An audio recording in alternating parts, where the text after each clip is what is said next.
All right, enough of that. I just love the very Three Stooges thing of that. Touch up my appearance or improve my appearance. Did halfway. Hello, everybody. Your boy Bill Tucci here. It is Tuesday, the 17th of September, 2024. It is the 80th anniversary of Operation Market Garden, the biggest airborne invasion in the history of the world that began the liberation of the Netherlands, but it's more famously known as A Bridge Too Far. But yeah, so salute to all those guys, and let's do some bros.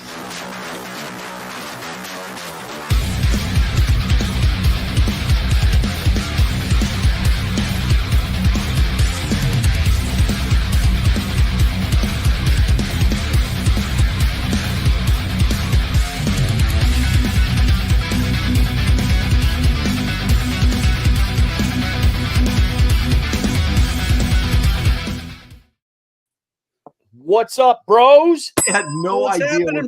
I could not figure out what you were doing, man. You wrote in those. I was like, what is going on? I thought he was in the Twilight Zone or something. Right? It's Billy and technology, you know. Yeah. So maybe that's because I wanted to see. Okay, so I was going to cue something else up with that guy whose wife. I'll show that later. This guy whose wife just terrifies him with all this makeup and all these crazy things she does. So I'm like, well, shoot, let me cue that one up. And of course, I hit the wrong button because I have too many monitors and too many screens open. And you know, I don't care. I don't effing care. But welcome to the bros, everybody. All of our friends that are in the chat here. Chris Giuliano, good to see you. L.E. New Dungeoneer, Stephen De La Vega, Bullet, Feldman. What's up, Feldman? Good to see you. Citizen Ronan, of course, Dr. Mask. It was great seeing you in where were we? Connecticut at Terrificon. That was a good show as always. And just glad to see everybody. Glad to see my bros. I'm feeling a little under the weather, unfortunately. I think I got a cold. But I saw some really cool stuff going on in what is it in Lebanon. I don't know if you guys saw that with oh, I did with the so there's gonna be a lot of disappointed virgins, I think, when those guys get up there, huh? If you know what I'm saying. Yeah. Some crazy pagers, right? Yeah, man. You know, you mess with the bull, you get the horns. Right, Marcus Killigrew, he gets it. Kevin Ryan, good to see you too. James Sanchez Cabron, he says Fragaboom. Yeah, I got to meet him in El Paso. What's up, dude? What's January? Yeah, what's January? Albuquerque, New Mexico. I'm gonna be with Billy. I'm going to Albuquerque. I know the two of the bros are gonna be there. Yeah, you know. Dude, hook a brother up, Dan. Let's hook the brothers up. Yeah, Let's hook a brother up. When is this? Well, let's figure that one out. Let's do a bro meetup in Albuquerque. That'd be cool. I'll go to New Mexico. I've never been there. Take a right turn in Albuquerque. Short flight. Yeah, it's close to Aaron. See, that's perfect for Aaron. Short flight. He won't have to sit so long so his hemorrhoids won't act up. Oh, wait. That's private. Just bring the donut that you sit on when you sit at home and draw. Yeah, I'm not telling you. And by the way, that's a dude doing this. Yeah. I'm not telling you anything anymore. I'm sorry. Well, it's good to see you guys, and thank you everybody who's in the chat joining us today. I think this is going to be a fun show. Talking about our writing styles, maybe share experiences of good and bad working with other writers. We've all worked with other writers before, but I'm really interested in your writing process. Being that we're all sort of cartoonists, we all write and draw our own books, and Danny Fragaboom is it? Server to Yo. see if it was on there, and it's not there. Sorry, I was getting my son was asking me a question. Oh, that's all right. No, family first. So sorry. Lead up again, Billy. Sorry about that. We're going to talk about to everybody out there about our writing practices. I mean, what our regiment is, what we like, what kind of scripts we like to draw from when other people do it, what kind of scripts we create for ourselves. Like, some of you guys like to work full script? Do some of you guys like to work Marvel style breakdowns? Right. So, Danny, go. Okay, well, the first time I ever did a comic, that. Hi, Harrison. What do you need? Yes. Man, the kids, they're like, he's streaming. Let's go visit him right now. So the first time I worked over, and I'm not talking Youngblood Zero because that one I just was seat of my pants. I worked from Rob's layouts. What was Which, Youngblood? So Youngblood Zero.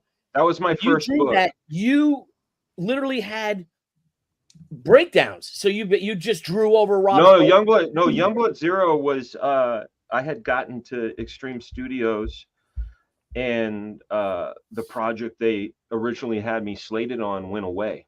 It was called The Odd, and it was very much like a Battle Brick Road sort of thing with Sexy Dorothy and Ferocious Lion, and like the monkeys, flying monkeys had machine guns and stuff like that. But the project went away. So when I got there was a lot of busy work. I was helping out with transferring layouts and such. But I started working on my own story by myself, which ended up, Rob saw it and said, hey, if we change these characters, we can put them in Youngblood Zero. And he ended up using that. But I digress. Going back to, when the first book I worked from layouts, didn't really know what they were saying or anything like that. Rob's storytelling was pretty clear.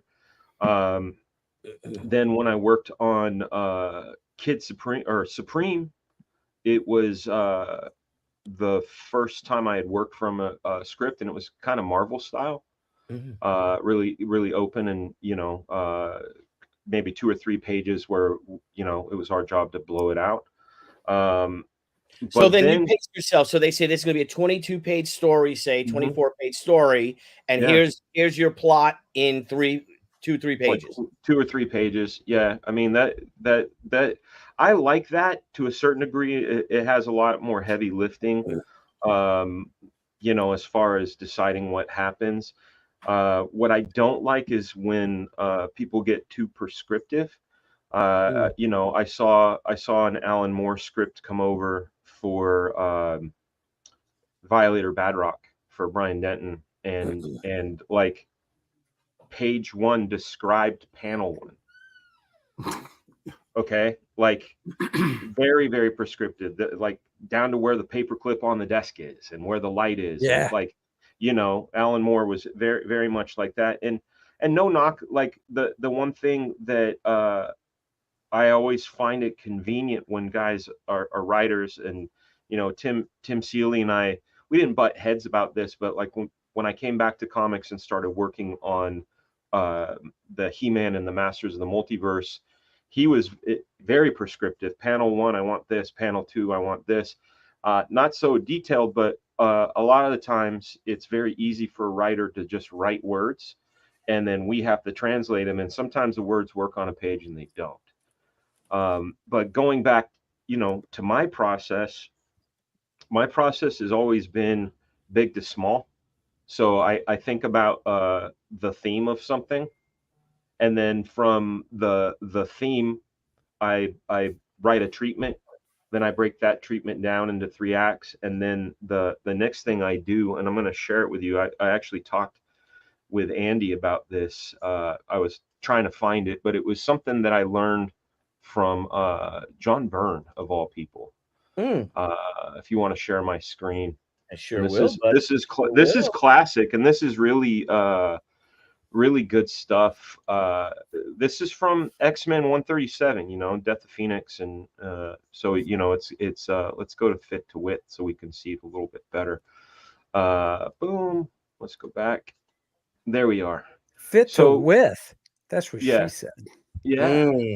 Yeah. Thank you. So you could see these are John's page breakdowns for X-Men 137, and what he does when he works from, say, Claremont's script, and these guys were co-plotting, is he breaks down the pages in beats, but writes down what's going to happen. So it's more of a way to control pacing, which is, when I'm writing something, I think of it as a musical number. Like, something that happens on page 3 may in fact be thematically repeated in page 35, but I'll carry like the whole thing right in front of me so I can see the whole deal. And almost like screenwriters with index cards, where you can kind of move moments around. I do that, and then from once I settle on that and the pacing, I lay the book out. And I'm not.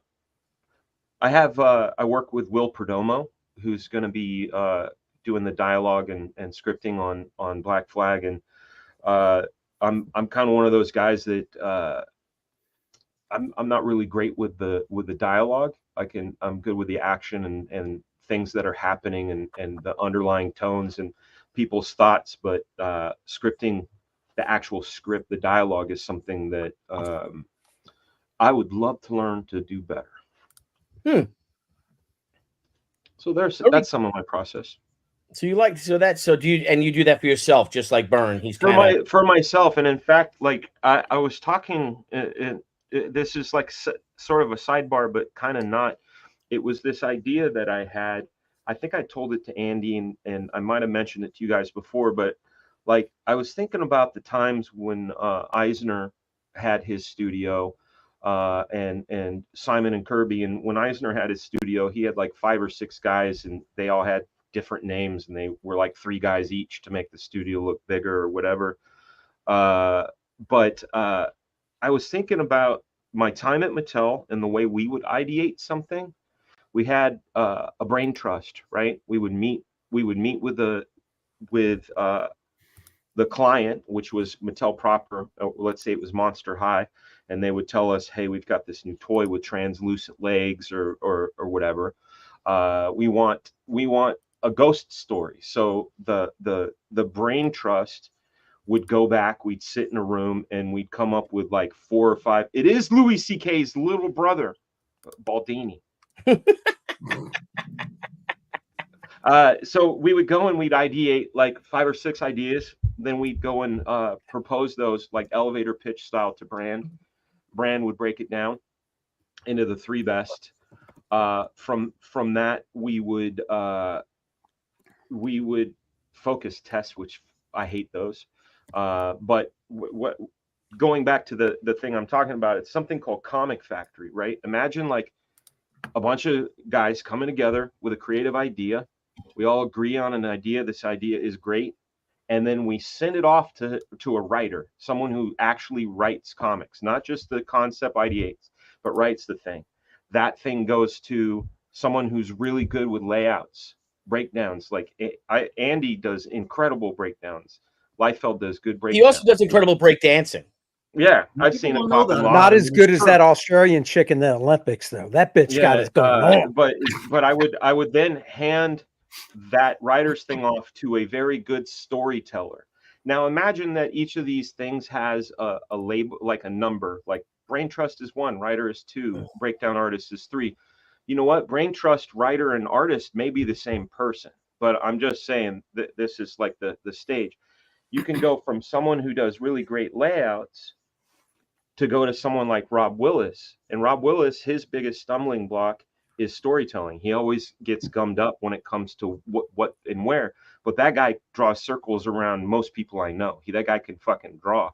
And then there's guys that are super fast at doing finishes. I can do finishes really quick, you know, and then send that off to a flatter. And you could probably, if somebody had like a brand called the Comic Factory, probably knock out 2 or 3 books a month that way with just a few individuals just doing that sort of teamwork, you know, Henry Ford pipeline.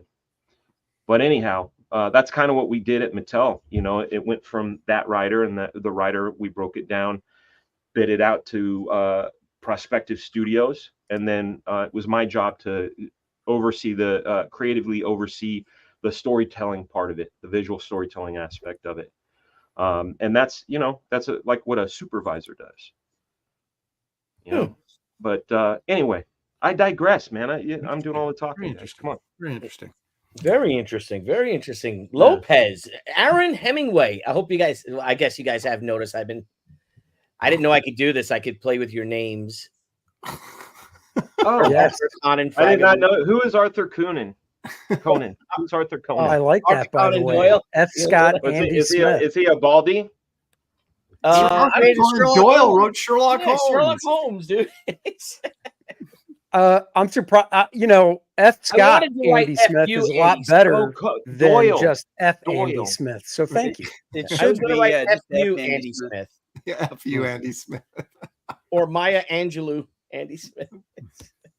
You guys, I didn't know I could do this. Change your name, so that's You sure he's can. just That's pretty playing messed with up. stuff. Look at that. Uh-oh, Maybe we Billy's should do this found to each other. power. Billy's found I power. know. Look out. There's trouble Look out. brewing. Aaron Hemingway.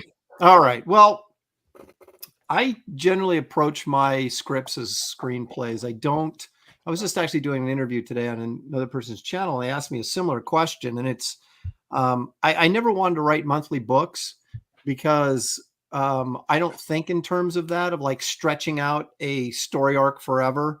I think of writing as like writing a screenplay or a movie where everything's wrapped up at the end. Doesn't mean there can't be a sequel, but I don't like to sort of just drag stuff along and what do they call it? Decompress the storytelling. So I approach everything, I either, when I worked at DC or Marvel or whatever, everything was always either a miniseries or a one shot or whatever that I wrote because I wanted to tell a single story with those characters. And so what I do is it's funny because I will sit there and not be able to think of anything, right? And go, I like Wraith of God 3. I got to start working on the script. But I was drawing and working on other things. So it was really hard to get focused. But when I put my mind to it and say, okay, I got to start coming up with concepts and what I want to do, once the gears start turning, it's just like a flood and I can't get stuff out fast enough. I will always, as a framework, I will always know where I'm going before I start because it's so easy. Once you know the end of your story, what the payoff is, what the moral is, what's the point of the story, you can get there a million different ways as long as you know where it's going so you're able to pay it off properly at the end. A good example of what not to do is like the television series Lost, where you just start, you have no idea where you're going. You just keep digging yourself a hole that gets deeper and deeper and deeper. And then you get to the end and you're like, we can't pay this off because we don't even know what the whole premise of this thing was. And do you ever do character breakdowns? Rarely. I am really a Kmart type writer. I mean, I just very efficient and just get to the point and move on. So I figure out a lot of stuff as I go. But what I'll do is I will, like I said, I'll figure out my framework and say, okay, I know where this is. Like Wraith of God 3, for example. It's not finished yet, but I know how it ends. Right. So you have acts. Did you write acts sort of chat? Like, well, what I'll do is scenes. Generally what happens to me is scenes come into my head. I go, oh, that'd be a really cool scene. Because you're thinking, okay, there's a witch in the story. How does that, are they going to face off with the witch once? Are they going to face off with her twice? And so you start thinking of scenes and you go, oh, I got this great scene where they, and it just sort of comes together. So then I will type it down on the script, right? I'll have a script formatted in Word and, put the header on there, Wraith of God 3, and then if I have like I had an opening scene. So I wrote the opening scene out. Then after that, different scenes will come into my mind. Well, that'd be great if they did this, or what if this happened? And so I will drop down below where my actual script is, and I'll just write the scene out as quickly as I can so I don't forget it, putting in the highlights. Not sure where it's going to go in the story, but I'm like, that's too good. I got to save it. Right. And so then I start piecing that stuff together. And then pretty soon I've got a ton of scenes. And I'm like, okay, how are these going to flow together? And kind of like you said with the note cards, I don't do note cards, but it's basically the same thing. You start looking at it and going, well, this has got to happen before this happens. And what's going to, prompt this to get them to here? And stuff just starts flashing in my mind and the pieces start getting glued together as you go.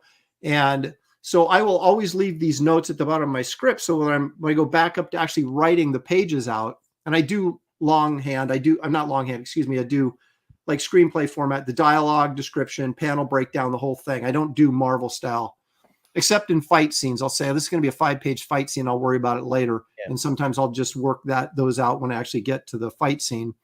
But in terms of the character stuff and the stuff that drives the story, I'll write it out in full script. And, then you piece the stuff together until you get someplace, and you have to have sort of an innate sense of, this scene's too long. I'm boring people. I know I got to trim this down, or God, this fight scene needs to be longer, or man, I really need a scene in here where this character talks to this other character about this to set it up. Those things start occurring while you're reading the script, and you can start adding stuff to it. Yeah. But then when I start drawing, I don't necessarily follow my script, because I'll get a different idea when I'm starting to lay the page out. And then your writer hates you. Yeah. Son of a, especially that part where those 1,000 soldiers came down the side of the hill. Took me like 5 seconds to write it. So everything's constantly in motion. And then I go back, and after the thing's done, drawn, I will go back through, fix dialogue, cut scenes, add scenes. I'm constantly doing that, drawing a 3-page scene that ends up, you go, man, that should only be 2 pages. So sometimes I end up doing more work than I should, but that's the great benefit of, self-publishing, is no one has got a hard, fast deadline over you, and no one's telling you what you can and can't do. So you can go in there and make decisions when you're halfway done with the story that you couldn't do at Marvel or DC. I mean, I turned a script in at DC. That was it. And even if I was drawing it, I still couldn't go in and change it too much, because, there's people lettering already, and there's all this stuff going on. So it's like you're a little bit confined, but this is a much looser approach. But that's generally how I work. As soon as I get an idea for something, I'll type it into the script and say, okay, and then refine it later and turn it into something that's a scene that will work, and then connect it to the other scenes to get me all the way to the end. So there you go. Very cool. Sound. Very good sound. It's such a different way, man. I like hearing about this. This is interesting. Graham Nolan, you've worked with some of the best writers in comics. Yes, I have. I've been lucky enough to do that. My process is it depends on what I'm working on, as to how I approach the writing of it. Typically, if you want to share my screen, Billy. Of course. This is how I work. I'll start off with a plot, and I'll break the plot down into acts and then sequences. And then I break it down visually so that I can wrap my head around it. So you write the right column first? No, yes, the left column first. The artwork comes first, and then the dialogue comes first. Yeah, the artwork comes first. The visual narrative comes first. This is Alien Alamo, right? Yeah, this is Alien Alamo. Okay. So whether I do this on like typing paper or copy paper, or I do it digitally, it's still relatively the same process. When I'll lay it out, then I'll write my captions and dialogue here, and all of this is subject for change. I try to keep it an organic process. A lot of times, plot. Wait a second, Brian. How much of a plot do you start with before you start drawing?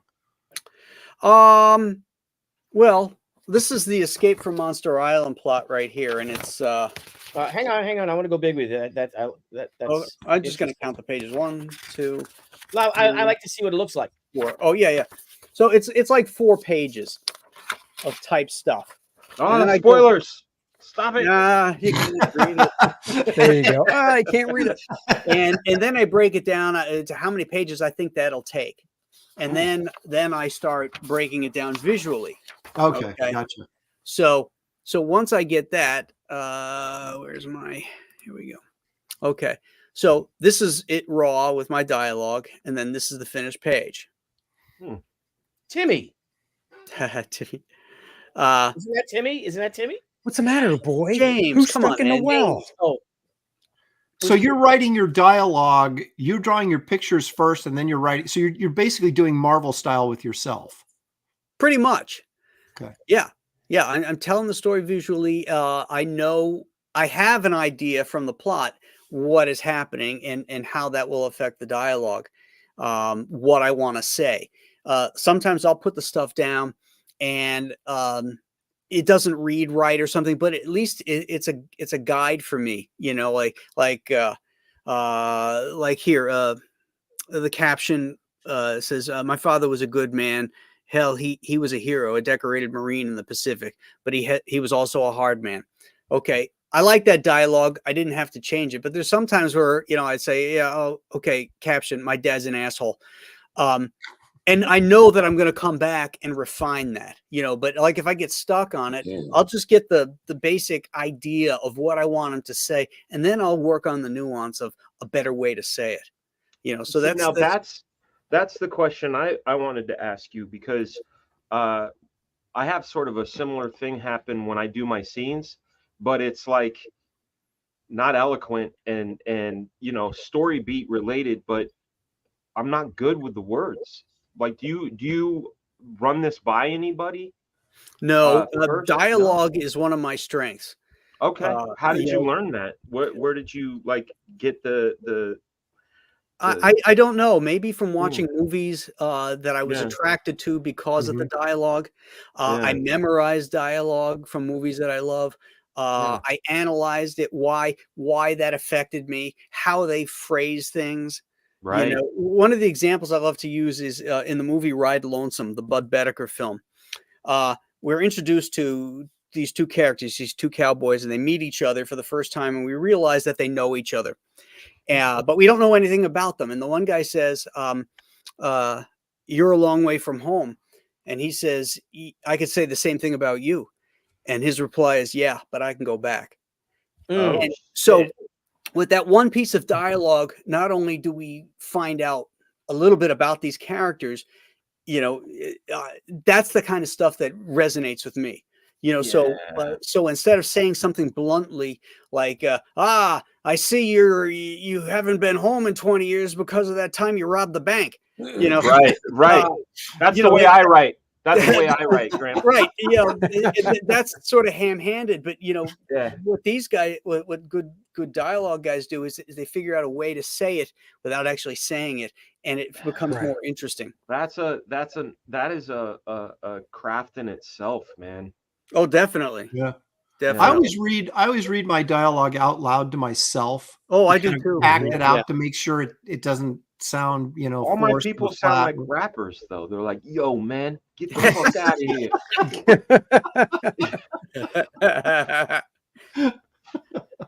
I love these. See, I love the notes. I love the breakdowns.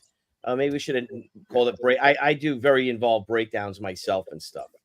I just love this the creative process. Yeah. You know, here's an example of where I put a note to myself. There's a little star here. It says add in PTSD moment. Yes. So, you know, I've got him doing this where he's trying to get his dad to come out with him, but you know, what we'll see closer in the better drawing here is that, you know, he's drunk himself to sleep.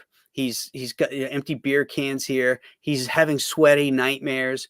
You know, he's holding a picture of his dead wife. So the man has a lot of you know, angst in his life, and I wanted to explore that more. So that's when I put that note to add it in a PTSD moment, and then I have a scene coming up later on which really hammers it home. Nice, good stuff, man. Yeah, I think there's you've got to have the ability to recognize when something's working and when it isn't. You can't be so in love with what you're writing that you can't step back and go, God, this scene is not working, and then understand why it's not working. What does it need? It's going to give it more emphasis or more strength. If a scene's not doing what I want it to do, I apply it with drugs and 1,000 bottles of lube. I call it the Diddy process. Oh, damn. Oh, boy. Hang on now.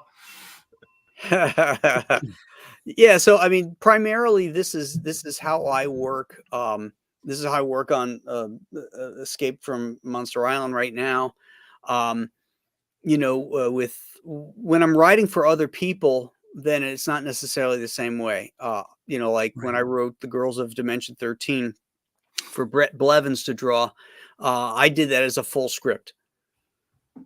You know, just soup to nuts, full script. Yeah.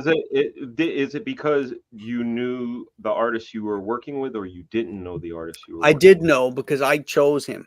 Okay. Okay.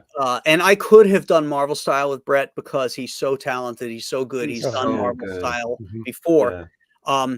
but I just felt like I wanted to have more control over, and I told him, you know, and I work with other artists, I tell him, you know what Chuck used to tell me, make me look like a genius, you know. Yes. So, which I think is great, you know, give the artist a chance to express himself in the story, because, you know, truly, once the script gets out of your hands and gets into the artist's hands, it's the artist's story now to tell. Right. Yeah. And I want. And are you able to let Graham the writer let go so Graham the artist can take over? Or are you fighting yourself all the time? You're just fighting yourself. No, because that's the whole organic aspect of working this way, is that, you know, I could start laying it out one way, and like according to the plot, and then realize there's a much better way to do that. And I don't got to call myself up and ask for permission. You mind if I change this? Well, I don't know. You better stick to my script. Yeah, it's like Batman taking the phones and turning like this, you know, talking to himself.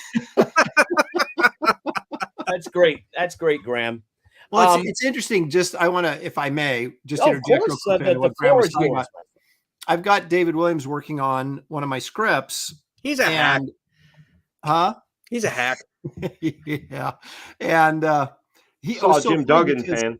because he goes, you know, well, what do you want here? And what do you want here? You know, because I give him the exact script. I gave him, you know, the description and panel breakdown and everything and the dialogue. And he's like, well, what did you think I should do here? And I go, David, you're the artist. I said, do what you want. I trust you. You know, I gave you the script. Now you be the storyteller, you know? So it's kind of funny how he was afraid to step my toes. And I'm just like, dude, Well, it's because you know, if you he hire respects good you, people, man. if you hire good respects you. people, you can back off, you know, and Yeah. trust that they may not do it the way you would do it, but they're still going to do something really cool. Right. So yeah, I've had instances where I've had the work translated and I'm like, oof, man, this is not great. They missed the whole point of it, you know. And then there's been cases like with Brett, you know, he brought stuff to the table that I didn't even think of, you know, in his imagery. And I was like, oh man, this is great. This is really great. You know, I could never do this. You know, yeah, I never would have thought of that. Because it's not in my wheelhouse type of Right. thing, you know. And then he brings it to the table. I'm like, yes, he made me look like a genius. I wrote all of this. Yes, I even told him to put that in there. Yeah.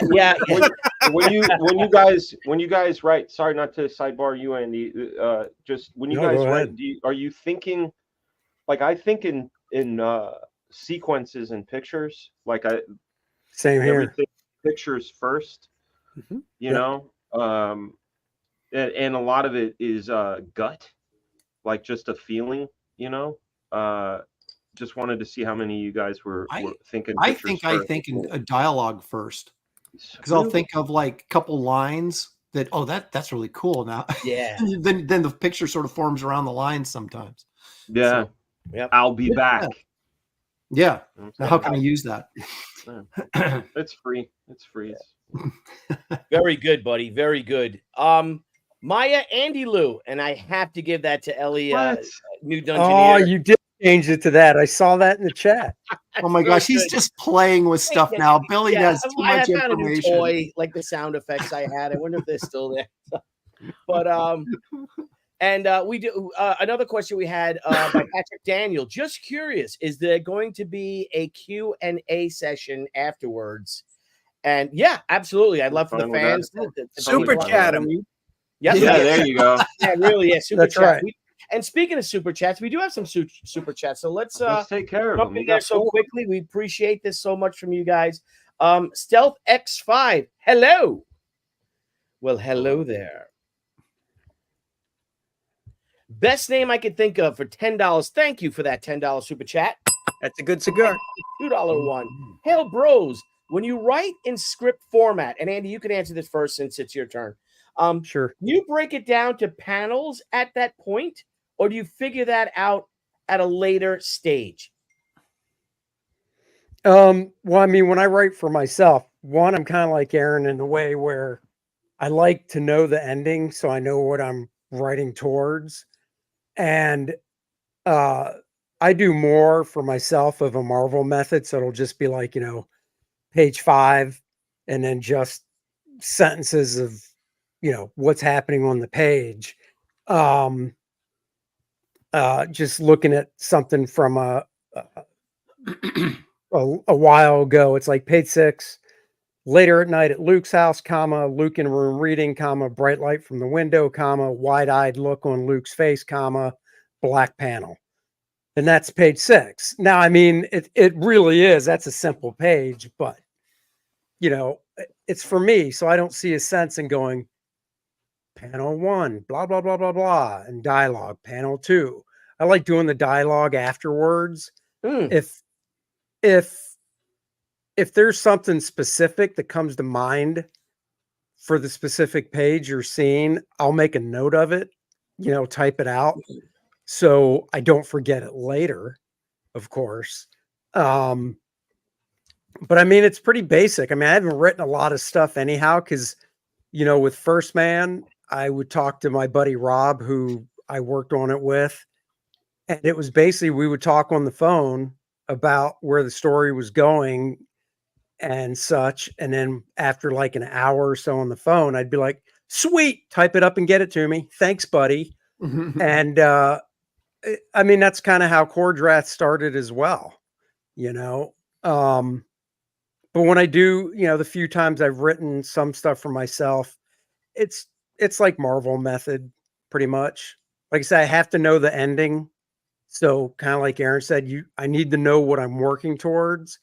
And then, as I'm writing it, if it's obviously something of my own, then, and the page count doesn't matter, then it's like, oh, I've got this. Well, that's okay. I don't have a boss. I can add a page or whatever. Right. And then sometimes after that's done, I'll go through and look at it and, like the Word doc, and almost like a deck of cards, be like, what if I take this and move it here? Because the dialogue's not written yet. So it's kind of like it's like a puzzle in a way, and it's just trying to get the pieces to work together and such. Have you guys seen the Avatar put it out a few years ago? It was Alan Moore's writing for comics. Yeah, I got that. That It's thing's got like way old. Isn't that like 20 years old or something? Yeah, I mean, I have it right here. Yeah, I've got it. Yeah. Yeah, May 2003.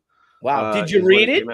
I did read it, and one of the back in the day, I did. I was just looking for pictures, and there wasn't any, so I said, no. A lot of words.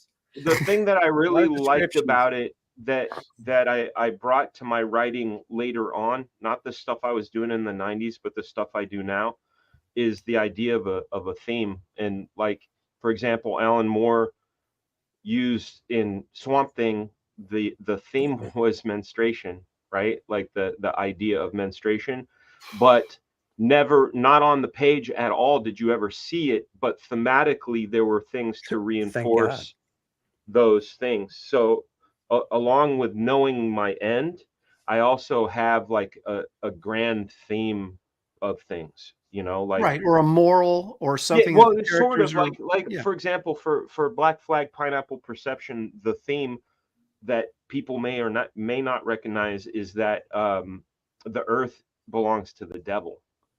Like it's his playground. God gave it to him, and that's the theme. But we never go into that. Do you know what I'm saying? Spoiler. Right. It's not though. It's not. It's just it's sort of like a true north. Okay. As long as you have your end and you kind of go, oh yeah, does this check out against the theme? Oh yeah, it does. Sorry, Andy, go on. No, that's fine. Hey, Billy, by the way, you do know you're still sharing Graham's screen, right?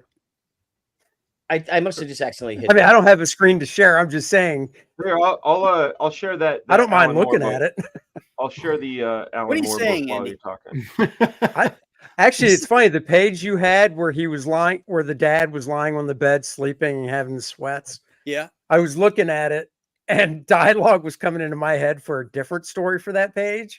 And I was like, we should all write dialogue for that page tonight. Oh, dude, how fun.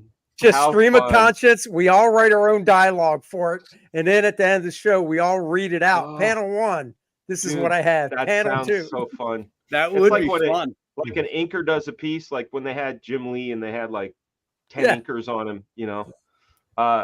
Yeah, Billy, if you want to share for the audience, this book is one that I highly recommend. It's, you know, a bit abstract, but a lot of really, really good gems in here. Again, very wordy, very, very wordy. Not a lot of pictures, but very informative. It's called Alan Moore's Writing for Comics. So if you can go out and find it, came out 21 years ago. Does he transfer his his hands anger are all into this veiny. book? Yeah, Say yeah. I that wonder how again, many Elmore? variant covers there No, are. in this book. does he transfer his anger and hatred of comics into this book? I think this is before the water hit boil. I know it was turned up, but It was getting there. yeah. But and then there was another one. DC did one. That I think Denny O'Neil had something to do Yep. with. Yeah, DC did one. That's a good one. Peter David did one, which isn't too bad. I'm trying to remember. I've got a couple of them actually. I can't remember. I just remember those two. Some of the best But- are screenwriting books. Yeah, that's what I've read. Dave the Cat. McKee has written one. Story. I actually went and saw that. It was a 2-day, 8-hour each day Yeah. seminar. It's hardcore. Yeah. Really? Oh yeah. If you ever saw that, what was that movie called? Adaptation, where like Brian Cox plays him. It's dead on. Oh, cool. It's dead on. But yeah, story's great. William Let me Goldman throw out has written something- a couple too that are really good. Let me throw out something real quick before I forget, because I think Graham was alluding to this, but didn't come right out and say it, about being too wordy in your dialogue. One thing you find out pretty quickly is you don't have a lot of room on that page. And rather than going Claremont, you know, and just covering everybody up with just massive, you got to figure out ways to sort of get your point across in one sentence instead of two a lot of times. And I find that happens to me a lot. I'll have written out dialogue that's just like, it's taking up too much room, you know, and so then it forces me to go back. Well, I mean, and I think tear it like, down. but I think like Graham said too, you know, when he was asked where or Dan asked him about dialogue and he said movies and stuff. I just pay attention when you're out to people's conversations and, you know, TV shows, movies and stuff. You don't see people really go on in this big, huge block of text. You know what I mean? When they talk. Right. I mean, there's a certain point for it, of course, if somebody's giving a speech or something like that. But if it's a conversation back and forth, when I said movies for not. dialogue, I should have also said there's certain writers that I'm attracted to because of how they handle dialogue. Elmore Leonard, for one. Yeah. Carl Hyacin, John D. McDonald. You know, they all create great characters with dialogue, and there's no waste. Hemingway, there's another one. You know, his opening paragraph in The Old Man of the Sea, you know, talks about the old man's sail was a patchwork of sackcloth that flew like a permanent flag of defeat. That's all you need to know about who this man is in a single paragraph. Yeah. And the thing is too that we have to remember, and for the guys out, for you people out there too, is you don't have to write it if you can draw it. So what I'm saying is that you don't have to say, and he reached for the bottle. Right. Yeah. Don't tell it. I Just think draw like it, a you'll see silent it. film. Yeah. Like if you can, it's like those classic, like the G.I. Joe silent issue or any of the other classic silent comic issues that you can go through and really get the gist of it without any dialogue is you know, where it's at. Right. One of the examples I like to use is the silent films. You can analyze those silent films and the way they tell a story without dialogue and even without the title cards coming up. One of the ones I like to point out is a Fatty Arbuckle film where Where's Art to Bear right now? Huh? Where's Art to Bear right now? You mentioned a fatty. He said he was burying a beaver. So Fatty in this Arbuckle. Fatty Arbuckle film, he never gets the girl, right? And so there's this girl that he has his unrequited love for, and he's standing in the doorway, and she's laying on the bed, and stuff has happened, and now she's resting, that type of thing. But his shadow is cast on the wall by her bed, and so Fatty is there, and then the camera goes to her, and then the shadow bends down and kisses her. So the shadow gets to do what Fatty never could. Oh, So it's a really powerful image to show the unrequited love of this man has for this woman that he'll never be able to express. I love that. Yeah, That is great. And the thing is it's fortunately that the shadow got the girl instead of Fatty, because the one time he did get the girl, he killed her. yeah. And you know what? 9 months later, she was pregnant anyway. Oh, I was You gonna know, say the shadow. it It was the shadow kid, but He could have said, the shadow did it. It wasn't me. Yeah. It wasn't me. the kid was born with Is a it too soon giant to make a nose. joke? Oh, my dear Lord. Oh, Yeah, so a crass. really So good, crass. another good movie that you made me think of this. It was, I had talked with Steranko at Heroes last year, not this past year, but 2023. And I asked him what he felt was the film that had impacted him the most as a storyteller. I hear an echo. Yeah, it just started echo. Yeah. I'll mute myself. Can't be me. Let me see. Hello. Hello. Hello. Hello. Hello. Hey now. It's not you. Check. Oh, I'm Check echoing now too. Andy, what did No you way. What did you It's do? not me. Look, see, no echo. Not me. Someone's sharing something. Is Aaron. it me? Am I echoing still? No Am I more. It's echoing gone. still? It's gone. It's Gone. gone. So Billy did it. Come The on, let's shadow. admit it. Billy did it somehow. He just doesn't know what Yeah. button to push. So Bitch. the movie is a Joan Crawford movie. It's called Mildred Pierce. Yeah. Excellent And there's so many nonverbal, non-dialogue moments in that film that are a lot like the one that Graham had talked about with Fatty Arbuckle and the Shadow. I highly recommend that one for anybody who's into just visual storytelling. Yeah. And look at Chaplin. All silent film is a great tool, a great study case. Look at silent film. I mean, there is no dialogue Buster except like Keaton, caption yeah. boxes. Yeah, Here in and fact, there. Stan used to tell his artists to study silent films for expressions on people's faces because, Yes. like theater, you play to the back row, whereas right. in modern films, all your acting is done with your eyes and because you get the close up and all that kind of stuff. But in the old films, they had to, they had no sound, so they really had to show their expression. Like if you watch Jekyll and Hyde with Barrymore, when he does that transformation, and he's doing the stuff, Yeah. it's over the top, but he really sells it. It's really great. When somebody, Mhm. when Mary Philbin pulls the mask off, and you see her eyes go, she's like, What a great scene. yeah, it's like a Jack Kirby panel, the way she's like, Mhm. Mm-hmm. Great scene. That's a great scene. Yeah. It's still terrifying. Mm-hmm. 100 years later. Yep. Oh yeah. Oh, speaking of that, we have a Art T-Bear. Well. Are you full on? Hey, it's Fatty Arbuckle. Oh, I like that better. Fatty Art Buckle. How dare you, young lad? Pabst Blue Ribbon, red, white, and blue. Hell Good job, yeah, baby. Jenna Beth says have a drink on her. So Oh, are you right. drinking Modelo? I got a All right. Modelo. Should I get a Modelo, bro? they're light and refreshing. You should have a Modelo. I think I will get a Modelo. In the meantime, while I do that, though, Art, we're talking about our writing processes. Andy didn't get. Andy will go, and then you'll follow. Should I read these super chats though first? Yes. I have 3 more. Do it. Get caught up. Thank you, Yeah, go guys. ahead. Okay, we get caught up with I him. already went. It's Aaron Art's turn. Sleeper. So- Thank you again, my friend. Great name, by the way, Aaron. Mm-hmm.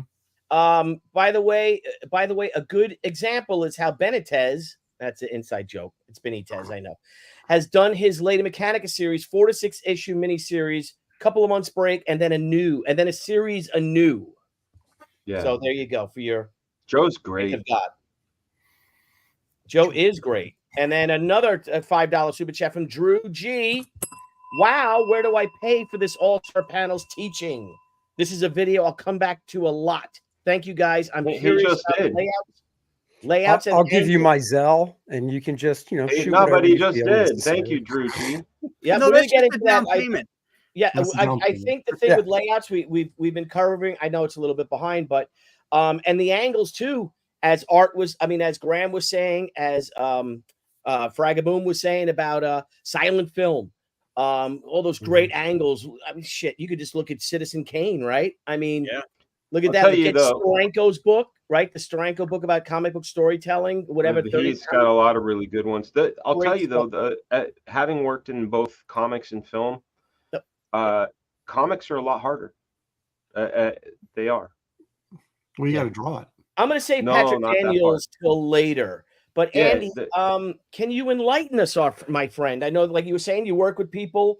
You work with your partners and things like that. Any last bits to what you think? Like, what advice would you give? Yeah, I want to advice just would I give? something that Dan. Well, I said mean, about- just like I think like all of us already have done, and like Graham said, and Joe Kubert said this too in the Kubert School, which is once you get the script, it's yours. So you don't rewrite it, of course, but play with it and stuff. If you feel like you have to add a panel to it, go ahead. You can't. If you're working corporate, you obviously can't take the script and go, I want to add a page, because you're pretty much locked in. But every writer I've worked with pretty much always said, if you feel like you need to add a panel or something to a page to make it flow better, go ahead. You're the artist, you know what you're doing. So, go ahead. When it comes to Hey, Andy, real quick, can Marvel style or full script. Hear me? Oh no, what was that, Art? Oh, I was going to say, Dan said something. I didn't want to lose this opportunity. He was talking about, like, I'm sorry, but just like the hardest thing to do is comics as far as storytelling. And he's right. I've written screenplays before with a partner, and I've written novels before. And by far, comics is the toughest because it is so compacted. Like, there's 22 pages. There's only so many panels you can get on a page. There's only so many pages you can do. But like with a novel, I mean, it can keep going as long as you want. You can really embellish. You can really add to it. You can add pages, and you can move things around. But comics is more rigid, and film, it's a little bit of both. It's a hybrid of both, but it's a lot more forgiving as far as time and writing, because when you write a film, there's things that happen, like their movements. There's actually moments, and they move faster. But with a comic book, like, you have to break it down panels, so it can go quickly, or it can go slowly, depending on how you want to pace the story. And so, the other piece of it is while you may like in film, you can design something with geometry and the way the camera moves, and like following something up, and like have really exciting motion and edit. When you're doing it on a comic book page, you're dealing with a two-dimensional surface that you're trying to tell the clearest story, but you're also trying to be dynamic, but you're also graphically designing it. Do you know what I'm saying? Like, that's the part for me, like the graphic design, the guy on the left talks first, like that kind of thing.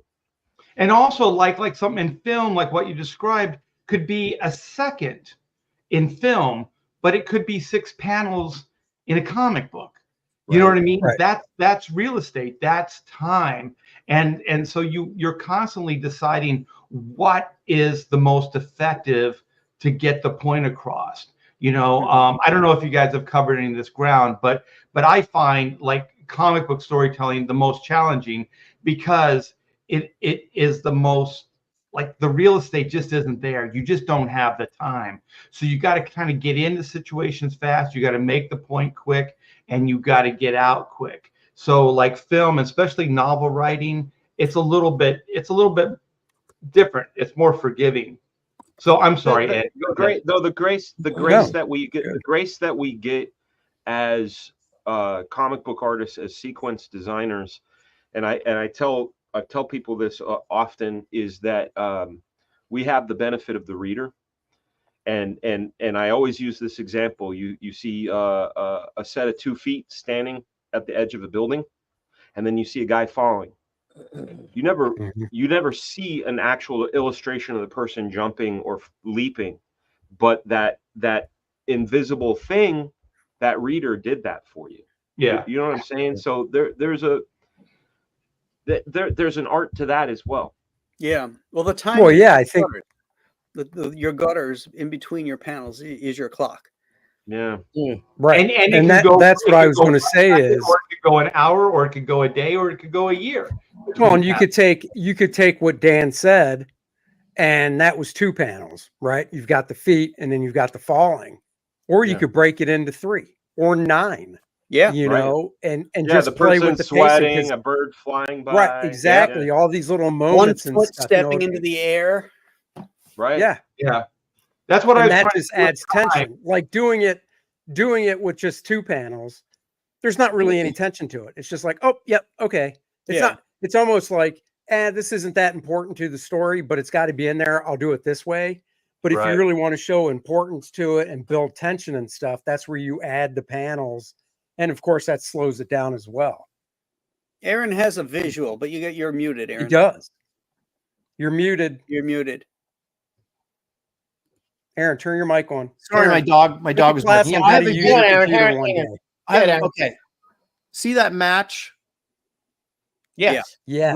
Wraith lights the match, and then we take this long shot of it falling through the air, and then it torches the guy in the middle. Okay. Right. Yep. So that's a perfect example of what Art and you guys are talking about, of slowing up a moment to make it more powerful or more meaningful than just him tossing a match. That could, without gutters, that could be 1 panel that your eye just follows, and it's fine. It tells the story, but this, as you said, slows the action down. Yeah, and you don't need sound effects or anything like that, because the panel breaks actually accentuate that. And the reason you would want to slow it down is because you want the reader to slow down. You want the reader to see it. You want the reader to know what this thing is and the impact it's going to be. I mean, obviously, he ignites that guy. I mean, it's pretty, it's a pretty heinous act. So, I mean, honestly, I should probably read that, because that was a pretty good spoiler, and now I feel cheated. Oh, wait. Well, there's my friend who does my tattoos. He's venturing into doing comics, and I've been giving him materials. I gave him the Will Eisner's book on sequential illustrating. I gave him the Scott McCloud book. I just gave him the 5 C's of cinematography, as well as Carl Pott's book on visual storytelling. What's interesting that we have as we stand on shoulders of giants is that, when I see a broken down panel, if I didn't know any better, I would have thought that was Frank Miller. But then we know that he got it from Bernie Krigstein. But then, where did Bernie get it from? Because I know Will Eisner was doing some things too, but in different ways. Like the dripping faucet is sort of a Will Eisner trope, as a timer. Yeah. Whereas, that guy in Master Race falling, onto the train tracks was really about just sort of slowing the agony down, So I wonder who is that person? Do we know? Oh. Is it? Well, I think a lot of guys back in the 40s were looking at film, the chiaroscuro or however you pronounce that style of film. Certainly Orson Welles had a huge impact. Everybody back in the day in the 40s mentioned Citizen Kane, as far as the even the strip guys, the way they lit things and the way they filmed things. So it probably started there. And the German Impressionists in the silent era. Absolutely. Huge influence. I think, artistically on people. Yeah, I mean, why Dan, would with I your try the question, you movie? were looking more of like if you could trace it back to, because somebody in comics had to do it first, Right. You know, I know And Steranko did a I lot of don't- shit, but I don't this know. isn't it. No, I don't know when it comes to that, but if I remember right, and Dan, or not Dan, Graham, you might know, when it came to like the multiple figures, like how Carmine did with the Flash and stuff, Mhm. wasn't that basically done first by Mort Meskin when he was doing what was that? Johnny Quick. Johnny Quick, yeah. Well, Meskin did it as like multiple images, whereas Right. but they were fully drawn multiple images. No, I know, but Mort, I think, was the first one to do that. For the To Steve, all the to action show line? like the movement and stuff. Well, yeah, yeah. but I had never felt it felt fast. I always felt it was like slow-mo of showing speed, kind of like watching the $6 Million Man. Oh, no. When Carmine did it, he had Yeah. all the lines and speeding off of things, and then just like lines Yeah. showing the legs moving. To me, that had a lot more motion to it than Mort's stuff. Okay, don't you guys Because it think? wasn't really Yeah, good- no, Carmine is a really bad example. on my solid, part, like but the way you do all the ghost images, they're not solid, so it doesn't look like a moment. It looks like moments, And then you have the one solid image, which is the one that's the other ones are trailing. And I still, as a kid, I remember seeing that the first time, and I was like, "Holy shit, man, that thing's moving!" You know what I mean? Like you see just a still image, and you're like, "That thing's flying. That's cool, man." But was Billy, you anybody got a couple doing? more super chats. Yep, I'm gonna read them. Yep, I was just giving everyone a minute. And then I'll share mine, what I do. But let's go into them super chats. Some stars. Hey, honey. No. oh, hello. Here we go. Patrick Daniel for $5. Super chat. My question is, and this is a very good question.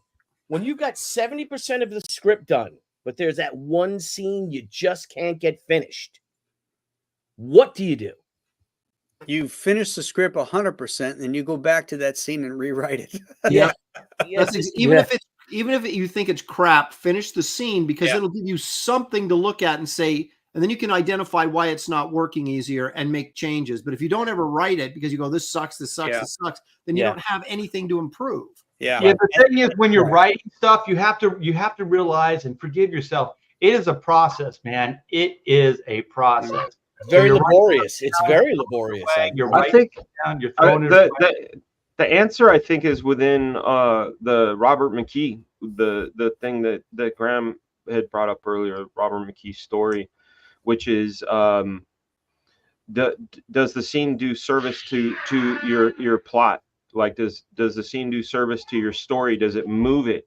Otherwise, it's a non-scene. Mhm. Like, is it like he talks about positive and negative, and like if a scene starts with a positive, it has to end with a negative, because if it ends with a positive, you're at the same place you were when you started the scene. So it's a non-scene. So if you're at a scene you just can't get finished, what do? Ask how does this serve the big picture, the beginning of the scene? How is it different from the end of the scene? And if it doesn't, throw it out. Yeah. And the other thing, just like drawing something, is that when the muse doesn't hit you, you rely on craft. And it's the same thing when you're writing a story. If you can't, if it's not perfect, go back to craft and figure out, okay, if I do this, and this, these are standard ways of approaching a sequence, and utilize that, to get you over that hump. And then that might inspire you into a more creative way of arriving at the same destination. And also, if you have a problem with the scene, try it this way. Try just cutting it out. If it's not coming and it's something, just try cutting it out and seeing how it works without it. Because sometimes when I'm trying to force something in story-wise, it's just not supposed to be there to begin with. You know what I mean? So sometimes things work better if you just take it out of the equation. Take it out of the equation, look at the story beginning, middle, and end over again with fresh eyes, And you might find that the thing that was giving you a hard time was giving you a hard time because it wasn't supposed to be there. You know what I mean? It was something that you were trying to force into the story, and it just wasn't organic, or it didn't feel like it was part of the story. So sometimes it's best, even though you might love the scene, it might be best to just, at least for the moment, as a creative like way to get you past it, maybe try to take it out. See if the story murder works. your darlings, right? Murder your darlings. Yeah. Well, it's like watch a movie, you know, on a DVD, and then the extras, if they have the deleted scenes, watch those, and then try and deconstruct or just look at it and go, oh yeah, I can see why this wasn't really in the movie. It doesn't add anything. It doesn't really like forward it. And you know, a perfect example of that is in Peter Jackson's King Kong compared to Cooper's King Kong with the scene with the bugs. The bugs, yeah. That just slowed the entire. It just stopped. I felt like that was such a gratuitous movie. I felt like it was an hour too long. Oh, absolutely! It was way too gratuitous. Salty has a great thing, and I don't disagree with it. It says, number one, don't edit while you write the story, then edit, which is right. You just push forward. You need a sculptor, unless you're the Kim Jong-gi of sculpting. You don't just hit the exact form on the first chisel. You know, you shape it and you build adjust. Yeah. And the Don, thank you for that $4.99 super chat. I just want to say I appreciate this stream and all this knowledge. The bros. Let's hear your knowledge, Billy. How do you approach the story? Never stop. Let me finish this though, if I may. So much no homo love for all you guys. Never stop here for it. He's here for the bros. My biggest thing. Oh, sorry. Let me go back. Thank you, Don. Thank you so much for that, Don. Thank you. Appreciate that. Someday I'll see a super chat. See where all that money goes. I never know. I'll share. You got an idea, but you just don't know. Yeah, I know. Yeah, it's me. It goes to the channel. Niall says so.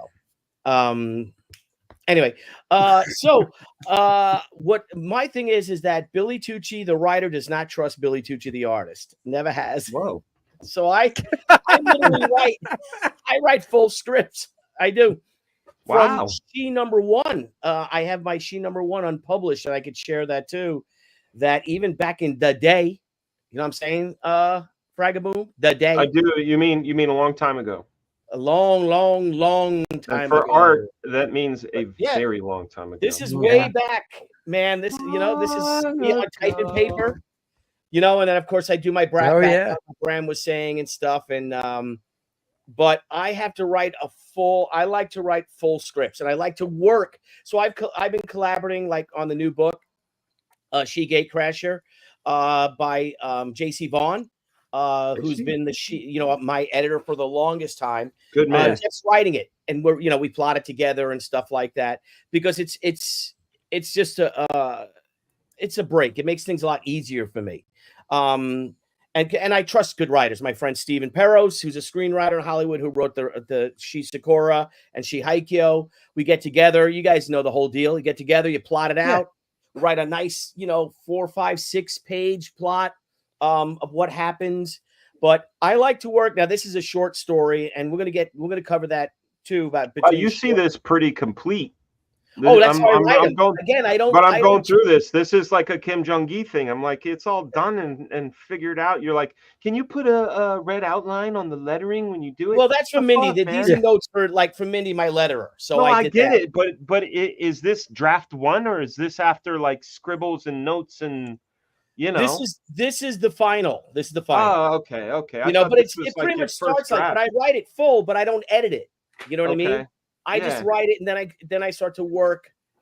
I go hard on do my breakdowns, and then I'll do my books. But I think my breakdowns, I do page by page breakdowns. I don't think I do the whole breakdown of the book. Oh, I do. I have to. Yeah.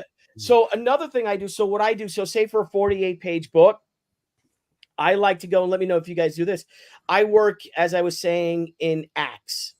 So I'll do Act 1 is got to be 10 pages. Mm-hmm. Act 2 is 28 pages. That's a big meat of it. And then Act 3, which is our finale, is another 10 pages. That's what I try to Mhm. structure myself in. Like a screenplay almost. Yeah, Mhm. yeah, because you got to know your ending, right? That's the most important thing. Know your damn ending. But I like this to have it very structured, very broken down. Then I have a lot of fun with it because a lot of the work I put in is actually in the script stage because I love the script.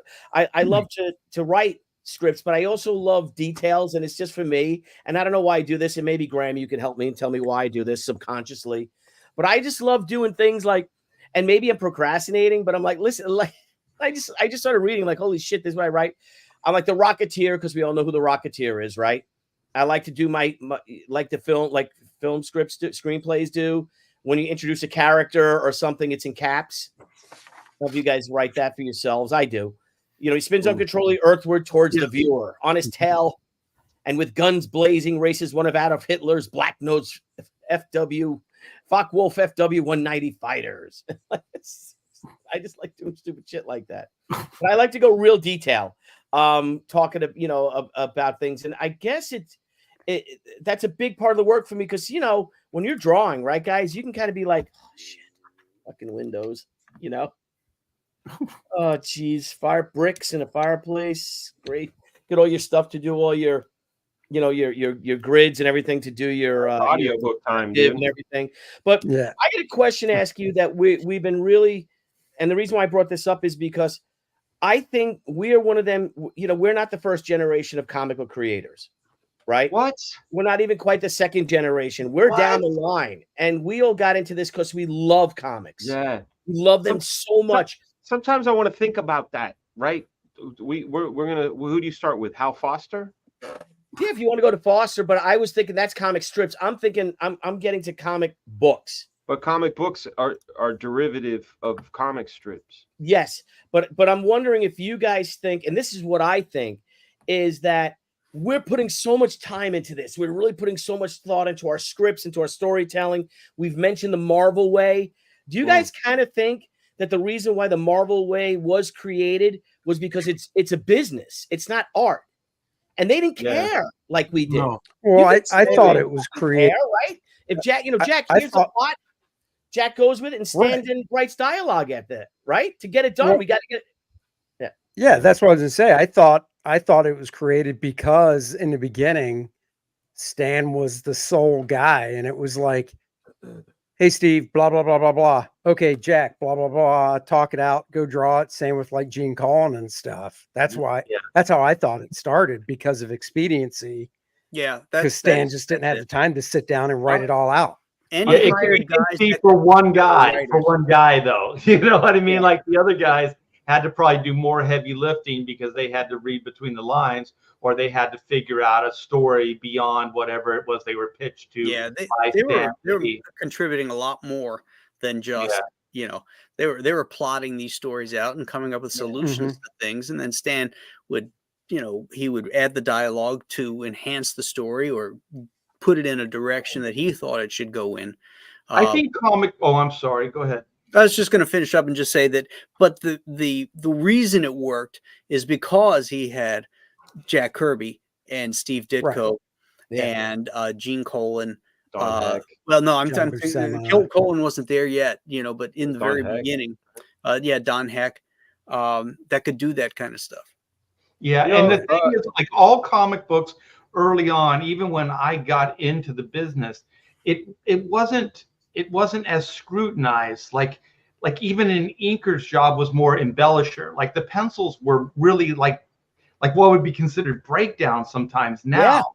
But people would go in there and finish it up. So I think that comic books, like older comic books, had more of like everybody was in on it. Everybody would do multitask. They did whatever it took to get the book out. So it wasn't quite as rigid and structured as it is now. Like there's one guy, this is your job. You do this, get it done.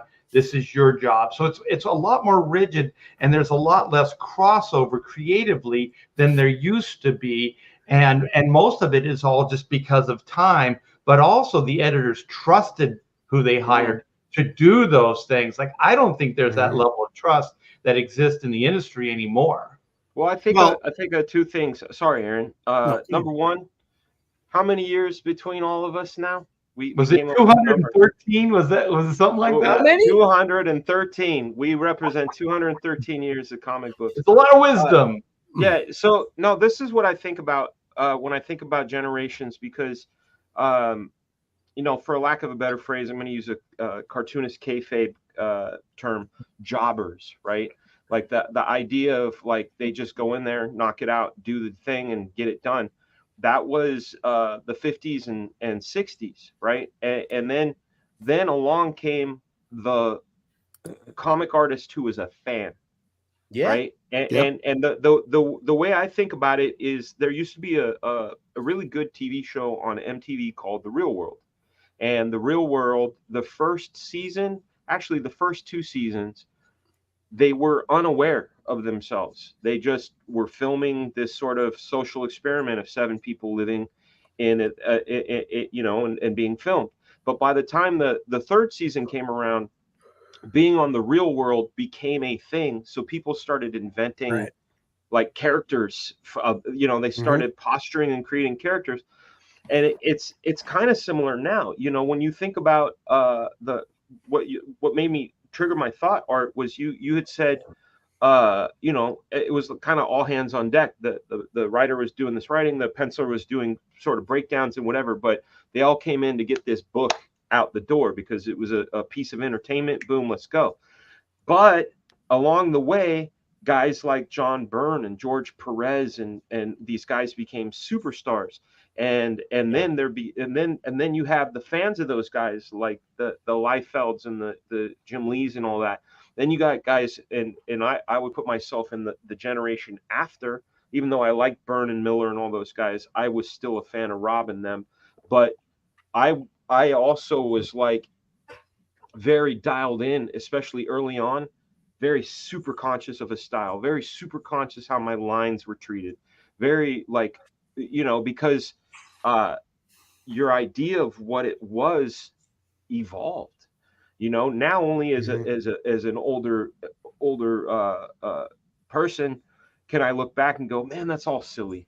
That, you know, I should have just been concentrating on, no, I mean, really, like I should have just I dude, I know exactly what you mean. Yeah. I should have just been concentrating on making myself happy, you know. Also, I think it's like it's ego, because like if you look at like an Alan Moore story, Alan Moore writes very deliberately. So it has to be structured. The layouts have to be structured a certain way. So Alan Moore gets to dictate the visual language as well as just the written word. Because if you have 9 panels, or if you're saddled with, you know, whatever is like an Alan Moore normal type of layout, you're kind of stuck. You can't really do too much. You can't take away and you can't add. So it becomes very, very difficult. But I think they do it because they get to control the situation.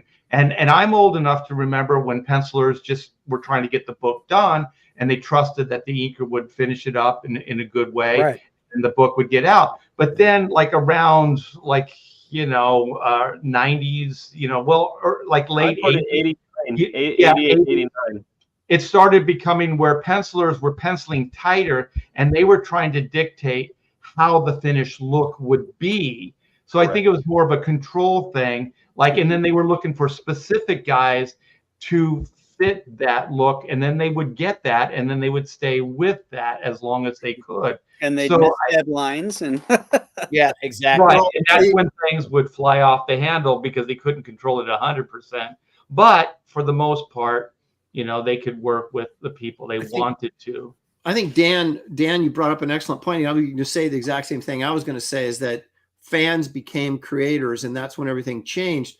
But also pointing out at the very beginning, these guys that were drawing comics, the first guy, this was a commercial art job, right? And commercial, if you ever worked in commercial art, it's get this stupid thing done as fast as you can. They had no incredible love for what they were working on. They were just doing a job. Like John Buscema is a perfect example. Immensely talented. He didn't give a rip.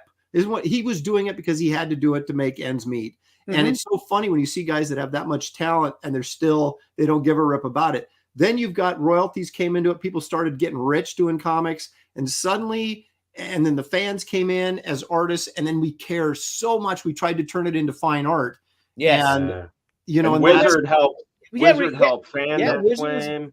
Yeah. Well, remember a few shows ago, I don't know whose show it was, Aaron, you were talking about how instead of when you'd submit your pencil pages, you didn't just do an X, you shaded in all the black so it looked You're really trying to cool. impress your Yeah. editor so you can get another job. Yeah. You know, it's like Right. that wasn't. They never cared about that back then. It was like, get it done. Oh, this looks good to me. Go. You know. Well, And that I was- had editors talk to me and they said, I don't care what your original looks like. It's what it looks like when it's printed. It was all Yeah. production art. They referred to it as production art, and it was treated as such. And they weren't precious about it, and you weren't supposed to be precious about it either. I told you the story. I think that I went to Plug's house when he was living in Seattle, and he had that Conan cover, King Cole number 11. You know, by this axe I rule, where Cole has his head up above, and the axe encroaches on the title. He had the original artwork there, and his forearm from his elbow up to the axe had been cut out and moved down. And I said, "What happened here?" And he said, John Romita Sr., who was the art director at the time, he drew the axe up, holding up, so it encroached on the logo. And they didn't want that. So instead of doing a stat, he literally took an X-Acto knife and cut the original artwork out and bent the arm down so that the axe was not encroaching and covering up the logo. And Photoshop. I was like, oh, dude, I was like, I couldn't believe it. I was like, how could you have such disrespect for this guy's art? Yeah. And yet that was the mindset in the 70s, right? The 60s, 50s, 60s. They were just fix it, send it up. That No, goes all the way back. The mindset, Aaron, when this is when I was working on Ultimate X-Men. This was Dave Finch's work, and we had to get, I forget how many pages out that day. It was crazy. So what I did is, it was like a 6-panel page or whatever. I took a blade and I cut each individual panel out of the page, so all my assistants could work on it at the same time. So we could get and so I remember I don't even think I had time to tape it all together, so it was partially taped. But it was all in the box, you know what I mean? It was all there. Yeah. I got it in there. Yeah. Well, Aaron, if you want to have another heart attack, Joe Kubert used to tell us how King Features, when there was coffee spilled on the floor, they would take Hal Foster originals to mop it up.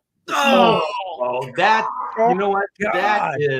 That is not cool. Because it's already been photographed. It's already been done. It was a piece of production art. It had no value to them. It was absorbent, so it could absorb the coffee. That was good paper. It was good paper. That feels a little contemptuous. I got to say, I think there's more going on than just like, oh, there's a spill there. Let's use this artboard. I know. Elmore Leonard Nolan, you're sharing something? You want me to share something? Well, yeah, you could share this, because this is an example of writing for somebody else, and I don't know if you guys do this, but I add reference into my scripts. Yeah, and that was just something I just wanted to touch on here, because we hadn't talked about that. Like sometimes it's easier just to throw something in there. Like in this panel here, it's Abby is standing in the doorway in one of those Kirby shitstorm scenes. Lots of activity as the other girls, Savannah, Cece, and Nadira, already are there unpacking suitcases and boxes on the floor. People carrying stuff. A big black lab sitting on his hind legs, kissing Nadira. Standing to the side is Cyrus Goodfellow, holding a legal envelope and dressed in a suit and tie. He's an older man that looks like C. Aubrey Smith. Well, a lot of people aren't going to know who C. Aubrey Smith is. So, but I wanted him to have this look. So it's just helpful for the artist when you add this kind of stuff in there, right into the script. So they I always appreciate writers that do that, because then you don't have to spend time looking stuff up. It's right there. And I've had only a couple guys do that, but when they do that, it's extra work for the writer, but it's much appreciated by the artist. Yep. I've gotten scripts like that. I've gotten scripts like that from writers, and I totally appreciate it, because, you know, if the writer just writes it and doesn't include like a reference like that, and then, you know, you have an image in your head, they have an image in their head. If the writer cares enough and wants you to be on the same page, no pun intended, they should do that, because then they'll get back, you know, you'll be in sync together with it. So Right. I think And that's if you great. know who your artist Some of is, it as well with core draft. So if you know who your artist is, and what their background is, you can kind of write in shorthand for them too. Like when I said, you know, one of those Kirby shitstorm scenes, you know, everybody knows what that's like. You know, because you've read enough Kirby comics. You know, interior of the apartment has that Agatha Harkness, Jason Blood look. Lots of fun stuff to draw. Okay, I know Brett knows, you know, probably has all the Demon comics and has you know, knows who Agatha Harkness is in the Fantastic Four. So, you know, I could just write that shorthand so that, you know, he knows what the visuals to look like. Oh. Yeah. Yep. Yeah, I do the same thing. I want to share something, if I may. Is I completely forgot about it. Let me remove it and I'll present something. With Maria, for Miss Fury, Maria Sanapo, who was drawing Miss Fury. Did I share it? Here we go. No, yeah, I gave her like these are the pages, like even page 16 rough. So I have all the see if you can see that. Look, there was a sniper in it. And this is exactly what the guy's wearing. You know, the mask, all that. This is the mask he's wearing. I mean, I would give every single page would have that, you know, page 10. This is all the reference you need for page 10. This is all the reference you need for page 11, page 12. I think it was also just because I like doing that. I love reference. Yeah. Do you think it helps a writer as well? Like it helps you as a writer? Yeah. You have a visual as well. So it helps to get the, you know, that point across to your artist, but also it kind of helps you visualize as well. I remember I was talking to Mark Silvestri, and he was talking about working with Larry Hama. And he said, like, Mark was like, I have no interest in guns. I have no interest in that kind of realism. And he said, but Larry would supply all that stuff to him. So it made it easier because he really didn't have any interest in it. So also, you know, like artists, I don't think they're lazy, but if there's something they really want to draw, you know, and it's easy, they're going to have a better time, and it's going to look a lot better than it would. So I think it's kind of a win-win when the writer does give the artist some kind of visual reference on many levels. It helps. I missed why did you have that soundtrack up? Do you write to music? What soundtrack? Did I have a soundtrack? What are you talking about? It looked like it was an iTunes playlist.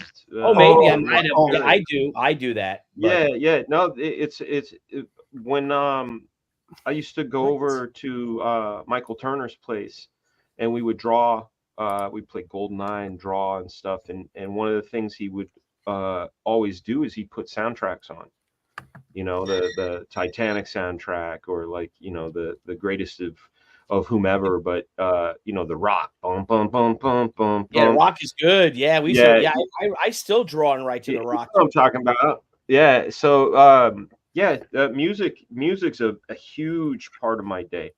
Yeah. It's always on. Like, it's on now. I turn it down because it drives Graham crazy.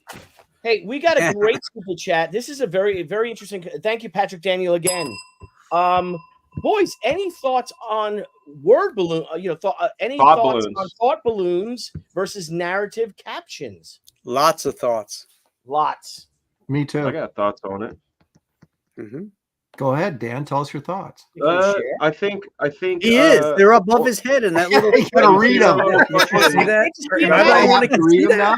That's not just marijuana smoke, guys. That's my thoughts. No, it's I think, you know, one thing that I found very interesting is that some people don't actually have that inner voice. Some people can't hear that inner voice, and they think of a thought balloon, or when a character hears their own thoughts in some sort of narrative, that it's some sort of writing device. Whereas, you know, and some people can't see pictures like we do. You know, you describe something. My wife is one of them. She can't see pictures in her mind. She can't imagine pictures, but she's good with feelings. But going back to the idea of the thought balloon, I try to use them sparingly. You know, I use them when necessary. Captions, I think captions carry things a little better. But I'm also this is so specific. I'm a huge Mike Baron Punisher fan. And he did a lot of the Punisher's thoughts in captions. And that really felt good to me versus, you know, a thought bubble. It felt more official and less, I don't know, gimmicky. It's a little corny and it's a little silly. Maybe if we could redesign the thought balloon, but it's like all the like little swirly shapes and stuff, and it looks a little. I don't think it looks cool on a page, just from like an aesthetic thing.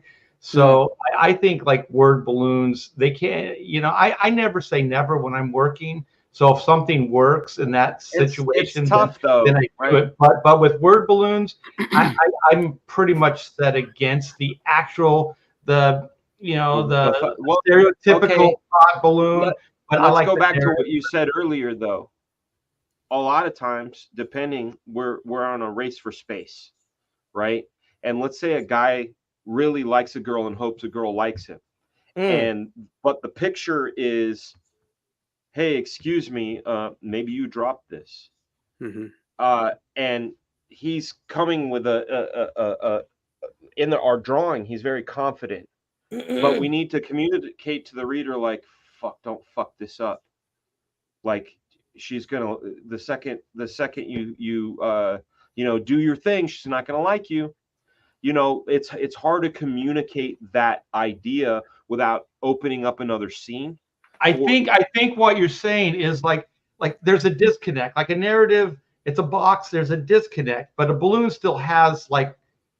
It directs it towards whoever's thinking it or saying it, just like a word balloon.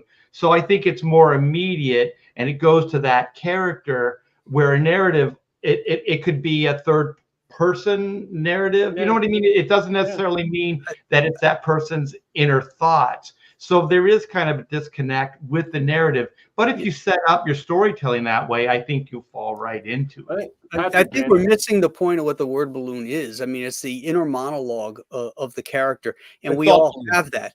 We don't have narrative in our life. But let's say you're walking along and you're thinking about your date from last night. Now, let's say it's Peter Parker and he's walking along and he says, oh, and now in his thought balloon, he's thinking, yeah, oh man, that was a great date with Mary Jane. But you can't have that as a caption box, you know, but because these are his personal thoughts. So we have him say, you know, oh man, that was a great date with Mary Jane last night. And I wish you'd have just, maybe understood me. But, oh, is that a $10 bill on the floor? You know? Yeah. Yeah, and then his eyes are directed at something he sees, you know, because the guy's poor. That's the inner monologue stuff that goes on in our minds. So when you use that as a storytelling device, I think it's completely and wonderfully unique to the art form of comics. That definitely works. Yep. But right. Those balloons look horrible. Yeah, I'm just saying. See, I don't mind them. I think if they're done right. We did some thought balloons in Core Draft. I like thought balloons for the same reason Graham said, but I think you have to be consistent in the book.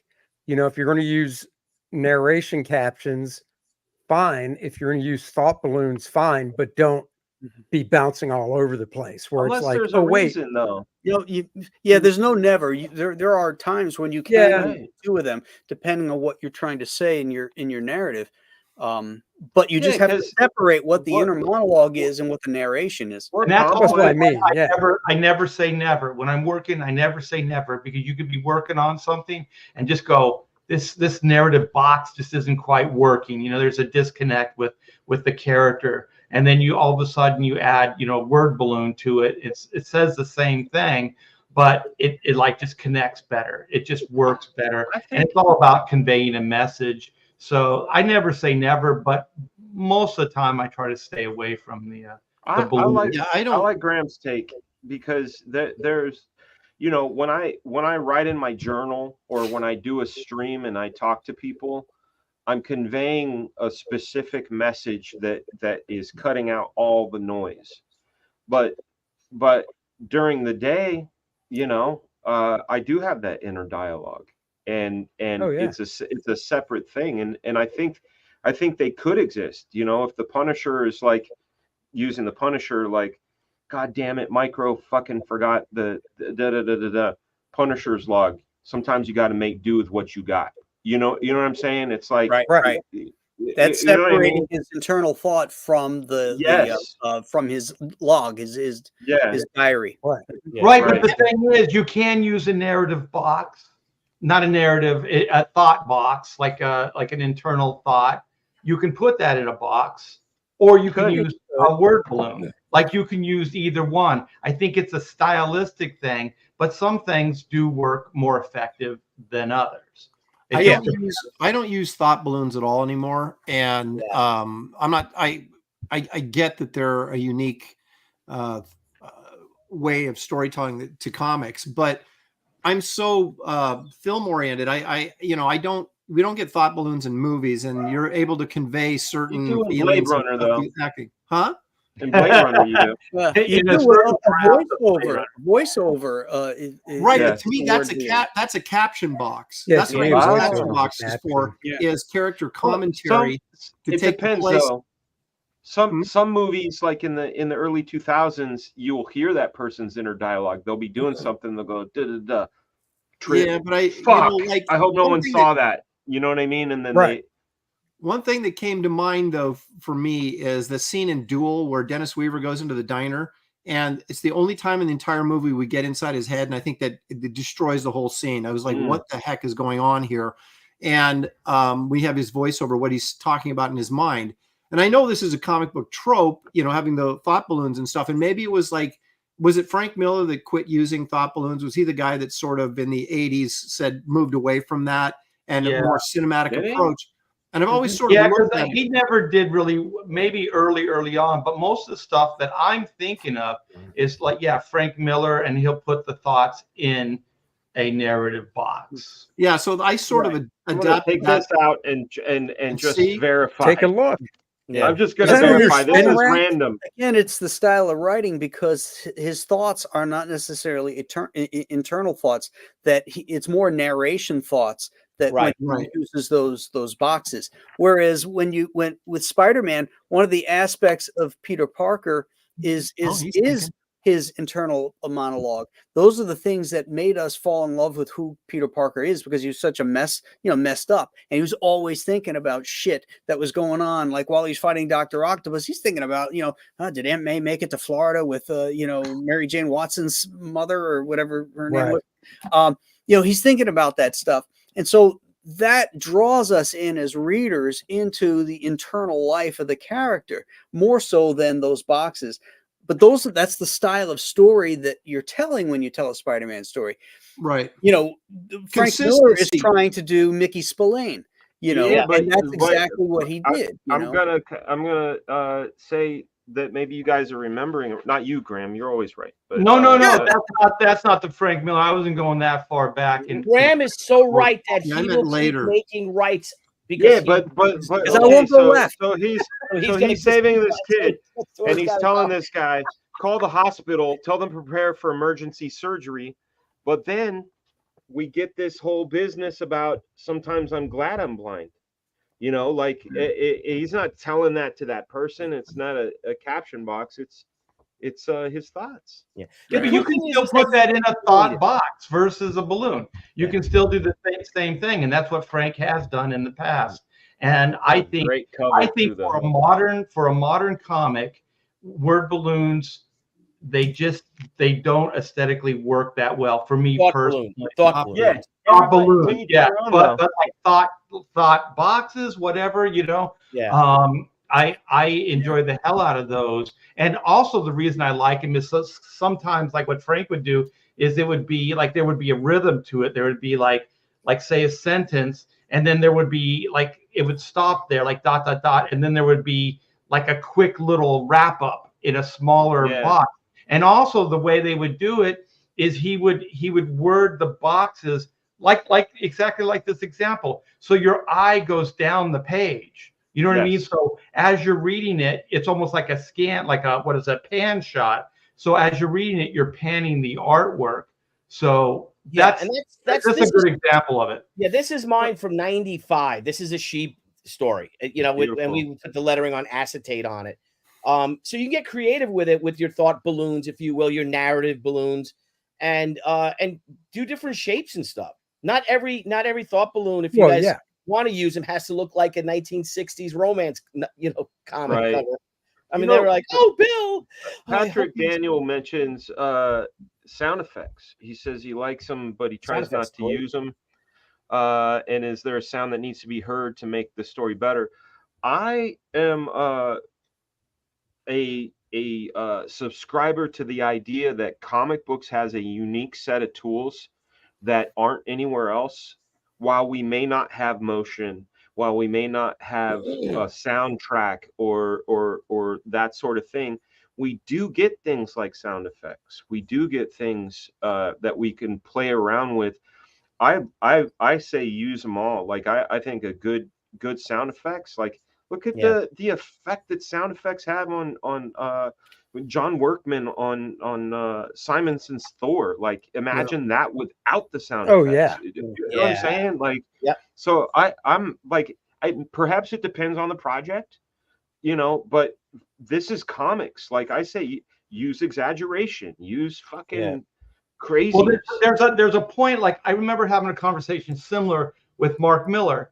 And so if you remember the Ultimates and a lot of stuff that Mark was writing at the time, there was no sound effects. None. At all.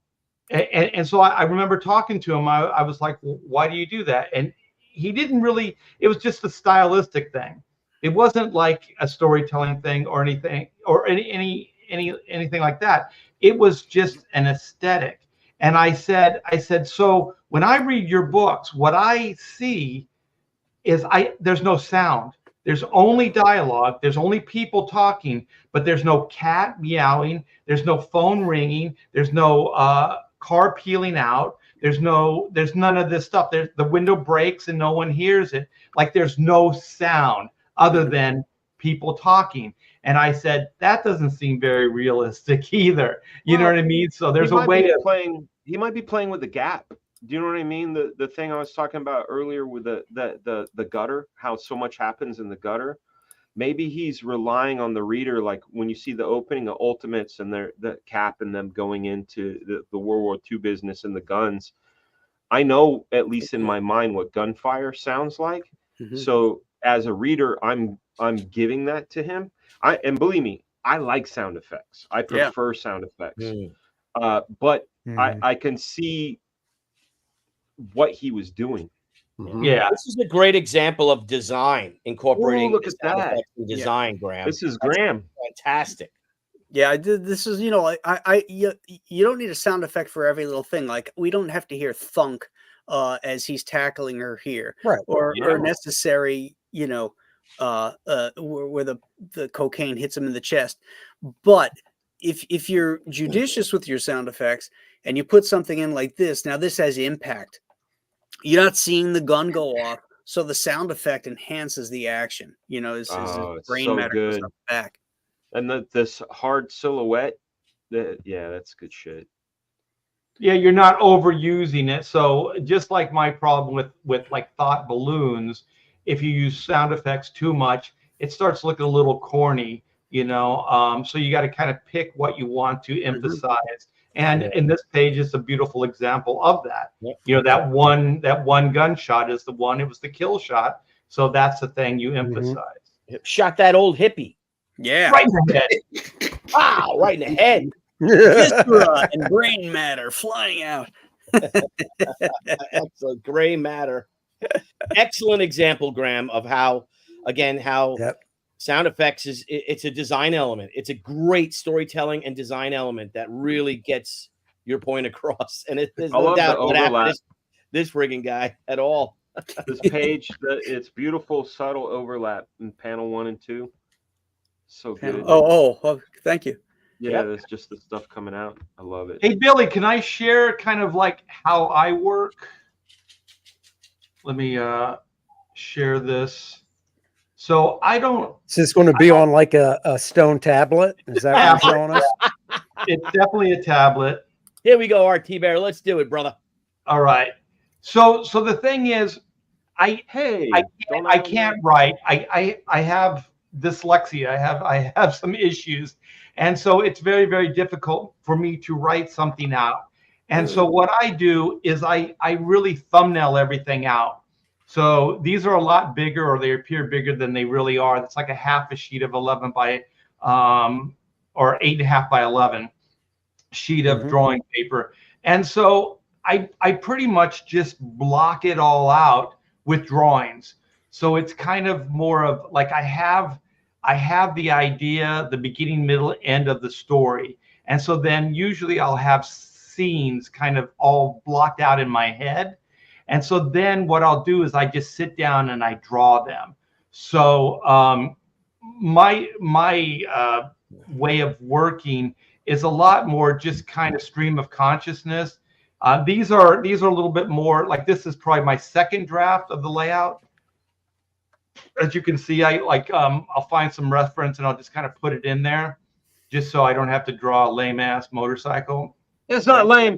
That's a badass motorcycle, right? We there. love motorcycles. Yeah, but so that's a Ducati. oh, thanks. So I just kind of block it all out, and for the most part, it stays. The drawing doesn't always stay, but the rhythm of it, the flow of it, and so like here you can see some things are tighter than others. So sometimes I'll come back and I'll draw a little tighter if I want to. It's just like how I feel. But this process is like what you guys were saying earlier. I'll draw the whole scene out. You know what I mean? Like I think Billy was saying, like he'll do like scenes, or he'll do like acts.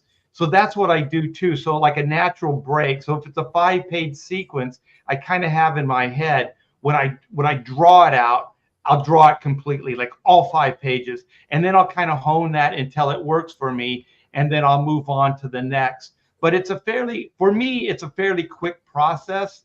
And I enjoy this the most, more than anything else I do. It's just kind of the layout process. So here's kind of what a first draft would look like. So you see it's a lot rougher. It's just now, kind of. Are you digitally drawing this, or you hand draw it? This is hand drawn. So then you'll go on a light box and then draw it another rough on top of this one? Yeah, so that's kind of like what those first ones were. Yeah. So that would be like a second draft of it. And I do that too, is just so I have a better idea of really what I want to do and how it's gonna. I don't know, man. It's not a control thing. It's just I just want the clarity to be there. I just want it all to work, because for me, sometimes if you put a real car in there, it changes it compositionally. Sometimes if you get the perspective more correct, it changes the perspective or the composition of the image. So I really do like to work on things until I get them right. And so here's like an idea of I found this airport or this hangar reference. So I just kind of spliced it in there, Yeah, that's cool. Very cool. Great use of reference. Yep. And so here's kind of this is the last page, a black and white. They get back together, bro? They get Oh together? yeah! Spoiler alert. Yeah. Yeah. So and sometimes just like if rendering's there for me, I'll throw it in. But it's some people look at this and go, "Oh man, it's just like you're spending so much time on it." It doesn't feel like that when I'm drawing it. It's like everybody's different. Yeah, because like I another contribution. Yeah, Pastella would look at when I was working and he'd go, "Man, you're taking so much time on this," and it's like, or it looks like you're taking so much time. I'm like, not really. I do this as fast as you do whatever it is you do. You know what I mean? So, but that works for you. That works for you. Like you were saying, there's no, as we've come to learn, and it's pretty obvious that there is no set way. It's to each his own and what works best for you. And it's, and for you guys, you hear our own particular stories and our own particular methods, and you could take it from that and fit what suits you best. And the first process is closest to arts. Yeah, the first one mechanics I did, it was all a stream of consciousness. And I remember reading like Mobius's Airtight Garage, and it was very indulgent on my part, but I just wanted to do it. So I just drew the book. I didn't even really have too much of a beginning, middle, and end. So every scene would just kind of have like some kind of moment that would lead to the next, and so on and so forth. And I'll tell you, I found it the most fun that I've ever had, for, drawing a comic, writing a comic book, because it was just all stream of consciousness. And then I read it back later, and I was like, well, maybe if I added a panel here, it would clarify some of the stuff. So sometimes I would go back, but not on that. I really didn't do too much of that. It was a straight stream of conscious. For right or wrong, that's the way I wrote that story and drew it. Kicked ass, bro. And what's this? What's this, Graham? Yeah, when I showed that script earlier about, and I had the little star saying to myself, add PTSD scene. Yeah. This is the scene. And there's some storytelling techniques in here that we've discussed that I thought was a good point to just showcase and show. So we have a dream sequence, right? So this is a color comic, and this dream sequence now, we start with a black panel, and then we can see it kind of the light dripping away into more black here. And so we know this is Travis's dream. He's thinking back to when he was a Marine in the Pacific. And then, so he has to go into this tunnel. He runs into the Japanese soldiers that are hiding in the tunnel, and his buddy gets stabbed and killed, and he pulls out his 45 and he says, he says die, and then we go to Jimmy, or what's his name? James. Yeah. So now this is all in color. So now it's we're seeing it from James's point of view, or actually from Travis's point of view, that he's now holding the gun on his son, that he thought was the Japanese guy from that fever dream he had earlier, right? And then we talked about those, the speeding up or slowing down process of panels. So we see his emotions going from anger to shock to sadness and fear as he's looking at his gun and realizing what he almost just did. He almost just shot his kid.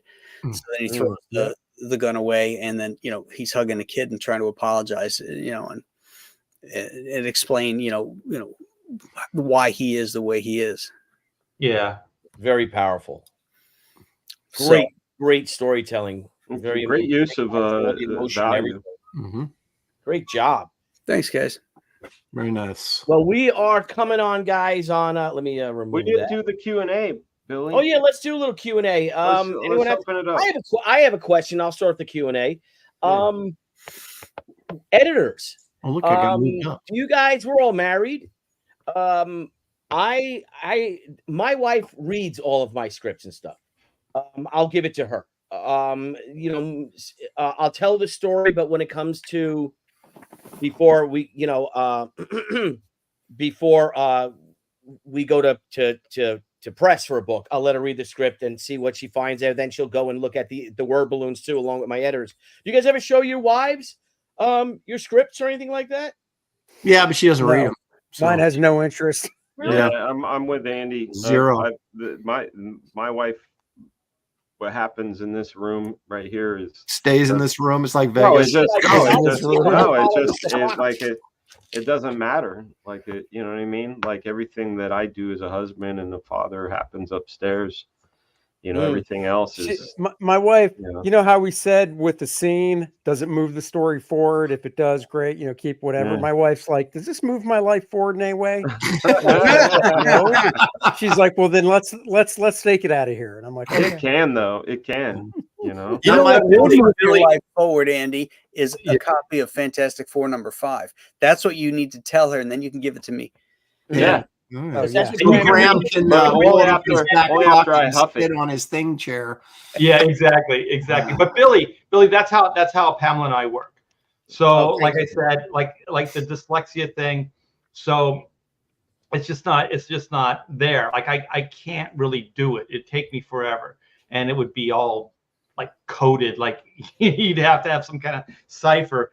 But the thing is, like she also has she worked at Northrop. She wrote policies and procedures. So she has an education in it. The only problem that we get into back and forth is she wants to correct all my average people talk. You know what I mean? Like if two people are just talking on the street and they're just riffing, she's like, "This isn't proper grammar. This is blah blah blah." And I go, "Yeah, I know." And she don't talk that way. People aren't going to they aren't going to get it. I go, they don't talk. Yeah. You know? So it becomes a little bit of back and forth, but even that's good because there's clarifying ideas that come out of it. You know, it's like you said, like she'll say, "You said this, but maybe if we use this word instead, it'll clarify things for the reader." Because the end game is always like clarification. You want the reader to understand what it is that you're doing. So 100%. she's a great ally, and ever since I started writing, she's always been there. So I wouldn't be able to do any of this without her, really. And they're not going to hold anything back, too. So that's why I like Deb, because she, like, my wife is definitely my most ardent supporter, you know, but she's also my biggest critic. My calls me constantly to complain about you, Billy. I'm like, closets full of boots up your ass. Yeah. Hey guys, so question for you. And we're coming on 2 hours now, so we're gonna be wrapping it up. A question for you: who is, if anyone, your favorite comic book writer of all time? Aaron Hemingway. Me. And comic strips could be comic strips. Me. Aside from yourself, my friend. No, well, there's like the best writer you ever worked with. Maybe is your favorite. Yeah, whatever your favorite. I really enjoyed working with Robert Venditti. I think he's really good, and he's really, open to, my ideas and things like that. And usually I don't enforce my ideas on people. When I worked with Gail on a Wonder Woman, she of course said, "Hey, is there anything you want to draw?" And I'm like, "Yeah, can we do a barbarian story?" And she's like, "Yeah, I've got something, and that kind of thing." But I've worked with a lot of writers who are just very, very accommodating. So, but I would say I enjoyed working with, and I even hate saying that now because there's a lot of writers I enjoyed working with, and I don't want to diminish them.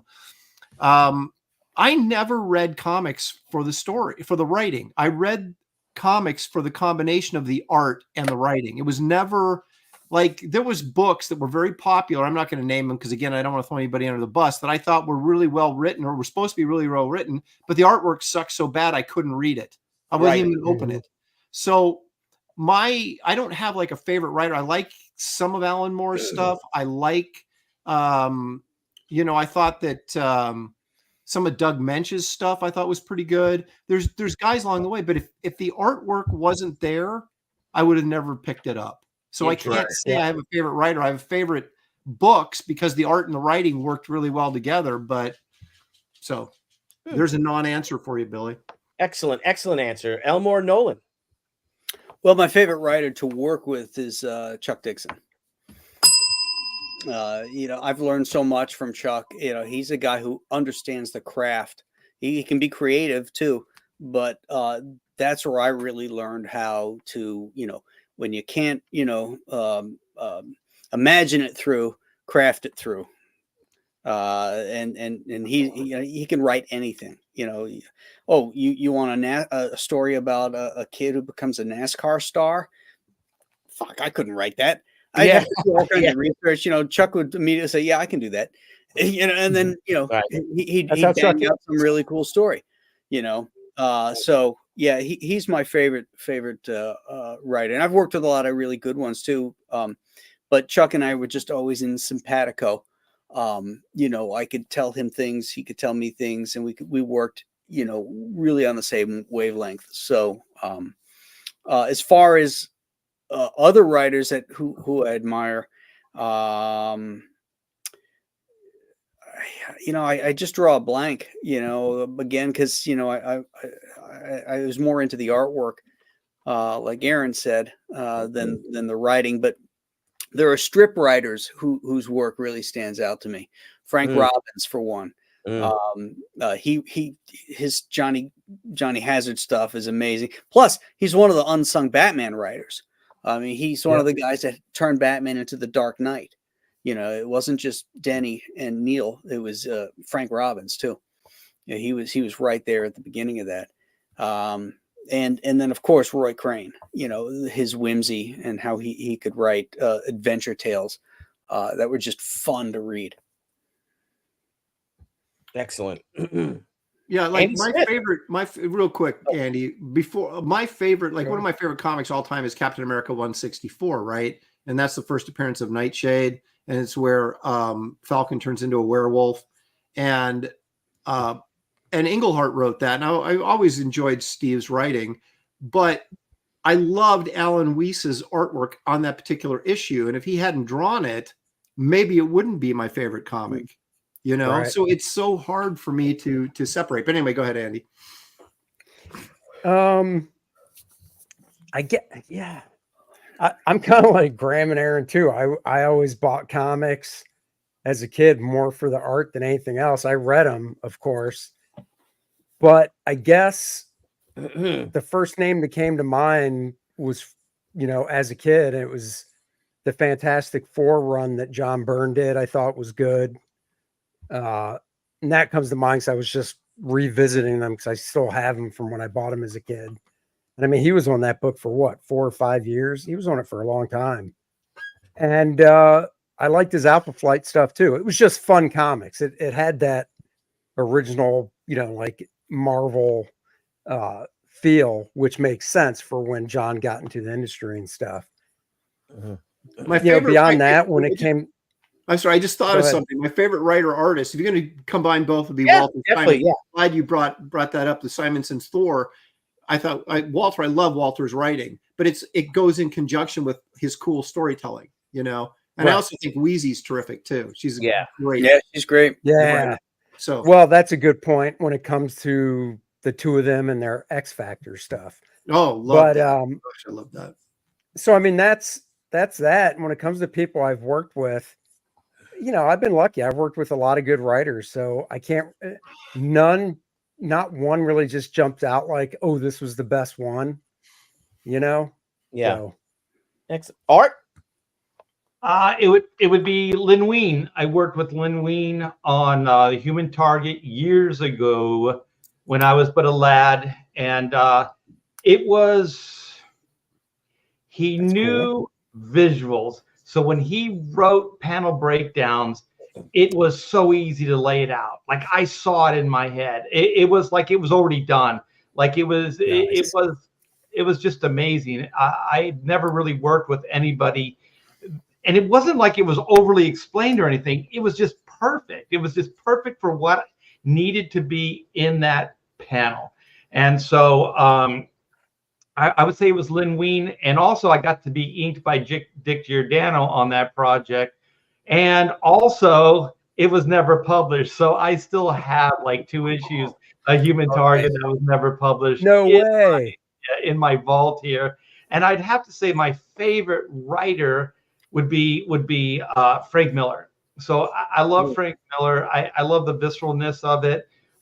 Just the right amount of what is it called? Where it's sentimental, but not overly so, you know, and it was always a focus on just what needed to be there to get the point across.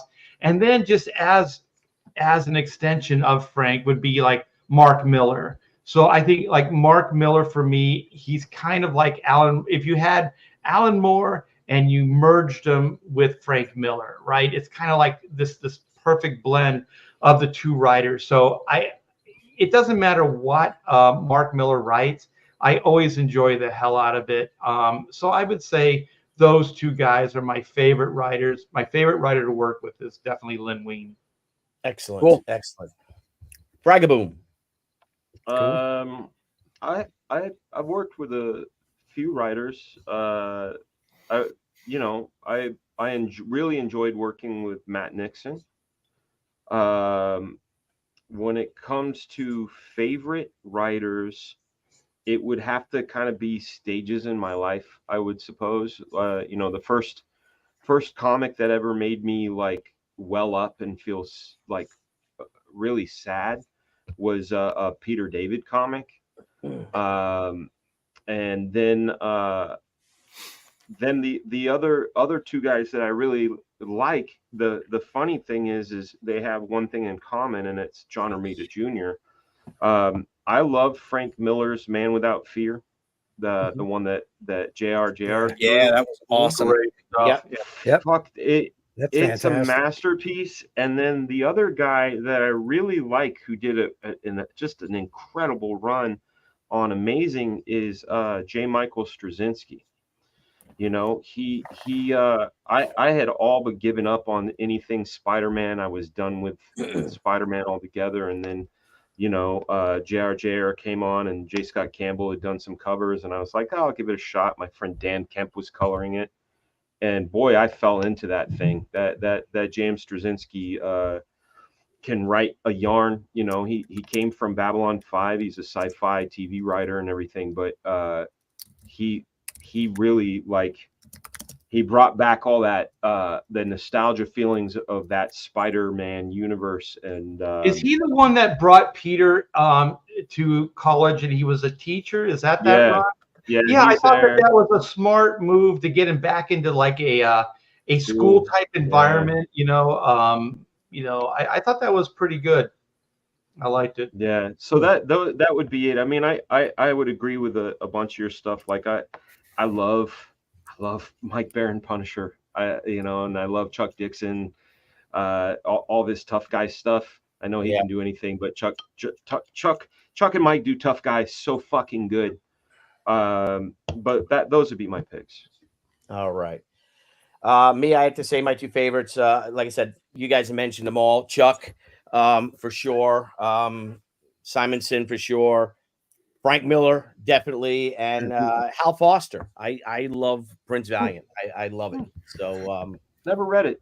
Always looked at it. Never read it. Yeah, I had a hard time reading it. You got that big ass book, Dan. I know. I love looking at it. It's fucking that brushwork. It makes me ill. Let me give a quick shout out to Bruce Jones too, because he did like his creepy and eerie work. Oh yeah, Bruce Jones is really good. Was really good. He's a good artist too, but his writing, he could write. That guy could write. So I'm gonna go. See comments. Super chats, guys. Yes. Paul Taylor and Zayd Comics. Paul Taylor, thank you for the $10 Canadian, eh? Steve Englehart, his runs on Avengers and Captain America are outstanding indeed. Yeah. And look, we got our boy. What's up, Phil? Zayd Comics, thank you for $10 super chat. Great to see the bros tonight. Hope you all check out our new book in time for the spooky season, Psycho Slumber. It's the Lost Pages with a horror slasher film. Hope to catch up with you all soon. Us too, Phil. Please pop it into the comments so people can see it, man. Thank you for that. Phil did my trailer for Wraith of God 3, and it's outstanding. So I'm just throwing that out there, you guys. We wouldn't know. Why not? You're going to see it soon. Who did it, Phil? Yeah. Oh, I didn't know. It's just really good, and he's cheaper. You got another. He's less expensive than the guy we've been using. Do you want to find it and share it with us, or you There's some art in it. I mean, privately. No, there's art in it that I don't want to show until the campaign goes, because it has cover art from my guest artist that's doing one of the covers. And I don't want to show it till the campaign opens. That's not me. Nate D, that guy's career for $2. Nate D for $2. We got another super chat for $2. Yeah, look at that, man. Oh, hang on. Oh, we got a couple of them. Wait a minute. Let's go all the way down. I went all the way up. My $2. Just go to your. Yeah, I know. Nate D for $2. Thank you very much. Love the Brofessionals. We love you too. And all these super chats, just wondering where the hell they all go. I think it's like the weather, like the day. Where does day go? Where'd the day go? I guess it goes to Cleveland. Right up your Andy butt. Where'd the day go? The day go went for more spaghetti. Yeah. Oh, hey now. Oh, ring that bell. Where'd the gay go? San Francisco. What? Excellent. Oh, love it. Love it. Andy Smith, Isaac Andy off. What do we got here, brother? We've got Kordrat the Awakening. Guys, we've added a poster. 2 sizes available, 36 by 24 or 24 by 16. They do ship separately. The smaller one is $20. The larger one is $30. It is on this really nice matte, heavy stock paper. So that has been added, featuring Bud Root's artwork for the 2 variant covers he did, colored by Dan Lawless. So you can hang it on your wall. And of course, I just finished up page 32 today. So we're cranking along. If you haven't checked it out yet, go check it out. If you're fans of Dungeons and Dragons, Game of Thrones, that type of stuff, you will love Cordrat the Awakening. So go check it out today and back it. Out Thank you very effing much. standing, Andy Smith. Out effing standing, bro. Thank you. Standing, bro. Oh, another super chat. Thank you. $5 super chat on Hinge. My Jason. favorite show on YouTube. Bow. The Brofessionals. Yo, you guys, if you haven't yet, get that Frog G. Mine just came in the mail. Thank you, Jason. I haven't opened it yet, but it just came in the mail. All Frog right, G. let's look here. Fraga boom. Look at this. Oh, shoot. I didn't know I was next. You're closing on $227,000. I know it's very exciting, but you know, some of the times because I'm so alerted to how late I am, I forget to talk about a lot of the cool things that are happening in this campaign. Do it. One of which is Pat Lee. Pat Lee did the cover of the Black Flag half issue, not half, sorry, 0.5. We also have wonderful stories by Art Jedi, but none other than our own Shane Davis. I keep forgetting about this. When Shane first came over here to hang out with us, he provided this wonderful piece of Gorilla. Really kick-ass stuff. This is actually part of your book. You don't just get a book. You get a book. You get also a 22-page 0.5 issue, stickers, and 3 fold-in posters, all the same price of one book. So if you haven't backed it, back it now. A lot of really fun stuff, a lot of really great surprises, but also really incredible art. I was going to say, Dan, what you should have said is you not only do you get a book, you get an experience. Oh, That's yeah. true. Oh, yeah. What do we got here now? Another $2 super from 200 Watt Studio. Thank you. That's a loaded question, man. How do you all feel about? I think they're both great writers. I think they're great. Werewolf by Yeah, I mean, I enjoy. problem. You know, I I didn't. was gonna say. Oh yeah. problem. I haven't read everything they've written, but I've read a lot, and I enjoy the stuff. So Hey, Roy always did a great job of adapting those Conan and Cole stories. I oh like yeah, I've heard his Avenger stuff stories. was good. I've heard stories from reputable sources that said he would just tear pages out of the books and hand them to Yeah, he Johnny did. G. I worked with him on one of a Brand Mac That's exactly what he did. Yeah, so He still had to dialogue it though. yeah. But I mean, you read Well, he enough did of the learn from books. Stan. Yeah, that's Yeah. right. That's right. Look at this. Graham Nolan. What do we got here, brother? Hey, Joe Frankenstein 3 is underway.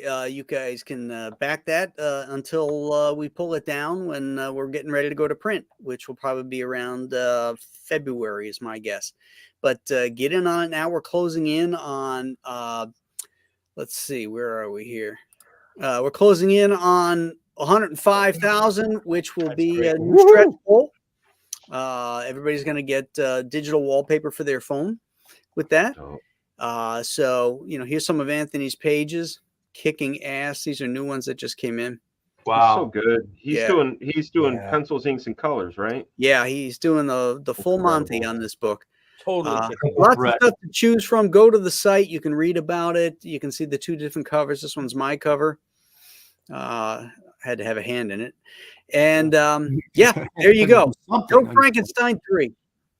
Very cool. Excellent. Get it. Excellent. Get it. Lopez. Oh, look at that. Yeah, if you want That to is great. time So good. travel back to 1972, here you go. This is the 1972 Marvel box option cover for Wraith of God 3. You know, I don't know about you guys, but I don't know if I've got like a kick me sign on my back, but every time I post a piece of artwork on social media, people feel like they feel like they have this need to criticize my covers. It's driving me nuts. What are they talking Really? on this? This is so good. Oh, get a load of this. I just posted this on Facebook, and Eric Larson, who I have no relationship with, I don't think I've ever even met him, Yeah. decided to chime in on this cover. And What did he say? Oh, what'd he say? Well, he started off by saying that the Marvel comic book box covers like this are always a challenging thing or whatever. And then he said that by having the Wraith's head sticking out, it makes the box look like it's part of the artwork, and that he's bumping his head on the box. And I wasn't sure what the purpose of him even commenting on the thing was. So I just said, well, Gil Kane seemed to get away with it a lot. But then I said, but I'm no Gil Kane. Hey, you know what? This is how I've decided to look at Eric Larson and actually be at peace with him. I think he's on the spectrum, and that's it. I absolutely believe he's on the spectrum, and sometimes he just can't fucking help it. I agree. No, maybe. Yeah. I wouldn't be able to see that comment because he has me blocked. Aaron, that would, if you had like some splooge or something in here, that would have been okay. Yeah, with him. Yeah. It was just very bizarre because I've had no conversation with the guy ever in my life, and he just decided to comment on this cover. So I don't know. It was weird. Excellent disarming technique on your part. Well, I like it. What's the point? I think it looks great, buddy. I did this for you, Andy. You know that. I know. I love it. I did a cover for Graham. I did a cover for you. Yeah. When are we launching? Yeah, you did that EC style cover, which I thought was really cool too. And I was like, oh, that could be the one until I saw this one. So, well, I wanted to give Graham something he could sit in his thing chair and bend the cover back and really enjoy. So. I said on Twitter to Aaron today, I said, Aaron, I know which cover I'm going to get. I'm going to sit in my thing chair and read the shit out of it. Yeah. Yeah. He's going to fold that sucker up. And he's like, no. I'm going to, you know what? I'm going to get your order. I'm going to send it to CGC, get it graded, and send it to you in a graded box. And then I'll film it, just crack it. You'll break it open. I know. Oh my God. Aaron, when are we launching here, pal? Next week. So not too long. I'm not sure what day yet. I'm trying to figure that out. Definitely not Monday. What time of day? Well, I'll probably start at noon Pacific and then just go all the way to midnight. That's usually what I do. What day are you looking at? Well, if I do Thursday, then I'm competing with, is it the Jack Show or something? And then Friday is Ballers. Yes. Saturday, I don't know if Saturday's a good idea. I could do it Sunday night. I could launch on my show and then just go Sunday night. Might be a good alternative. Either that or Wednesday would be the only other time to do it. Well, I mean, the nice thing about Sunday is you already have a built-in time thing and stuff, Right. Yeah, but that's not a good day statistically for people to buy stuff. Yeah, Wednesday, it worked pretty good for John Malin. Sunday stream was killer. Well, but what if he launched on Tuesday, Wednesday, or Thursday? How much better would it have been? I don't know. That's the other thing I'm thinking about because I launched Kit Carter on Graybeards on a Wednesday and it did really, really well. So that's probably going to end up being what I end up doing again is just doing it on Wednesday and then, see if if Ethan starts doing something, then maybe I'll jump over on his, or if not, I'll just do it myself until I drop. So, but that's probably it. I don't like doing the weekend. We'll all be there. Wait. We'll be there on a Tuesday. Well, will Shelly be there? I don't know. She'll probably make an appearance. Let us know. If you launch it on a Tuesday, I'll determine if we're there or not. No. If you launch it on a Tuesday, we could fold bros into it. You know what I mean? Well, I could do that too. I mean, I don't want to take over the show or anything. There's no such have thing. A built-in audience here. I think it's a great idea. Yeah, I think it's a great idea. I like that idea. Let's do that. If it's okay with you, Aaron. And then you can jump on to Ethan, so you can launch in the bros, and then at 9 o'clock or 6 o'clock your time, you talk to Ethan, and you want to jump on Ethan. You gotta have, All right, let's do it Tuesday. Let's call it Tuesday and do it. You give That's him a it. call. Special episode next week. You heard it here, folks. Yeah. Mark Everybody, your bring your credit calendars. card. We're gonna launch Aaron's book into the roof. Yes. Next Tuesday, Aaron's taking over, and we'll resume our original programming the week after that. That's it. All right. Wait. I got one more here. Fatty Art Buckle. Oodles of Doodle. Stuff too. This is my art book. We are heating up here at 14,844. We are stone's throw away from 15K. 117 backers. I just met with the printer actually Mhm. today, so we ironed out all the details. So this is going to press very, very, very soon.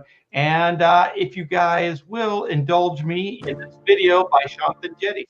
Art Thibert's Oodles of Doodles and Other Stuff 2 is a 60-page, 9x12 hardbound book that will be printed on thick glossy stock paper and is a compilation of artwork from award-winning artist Art Thibert.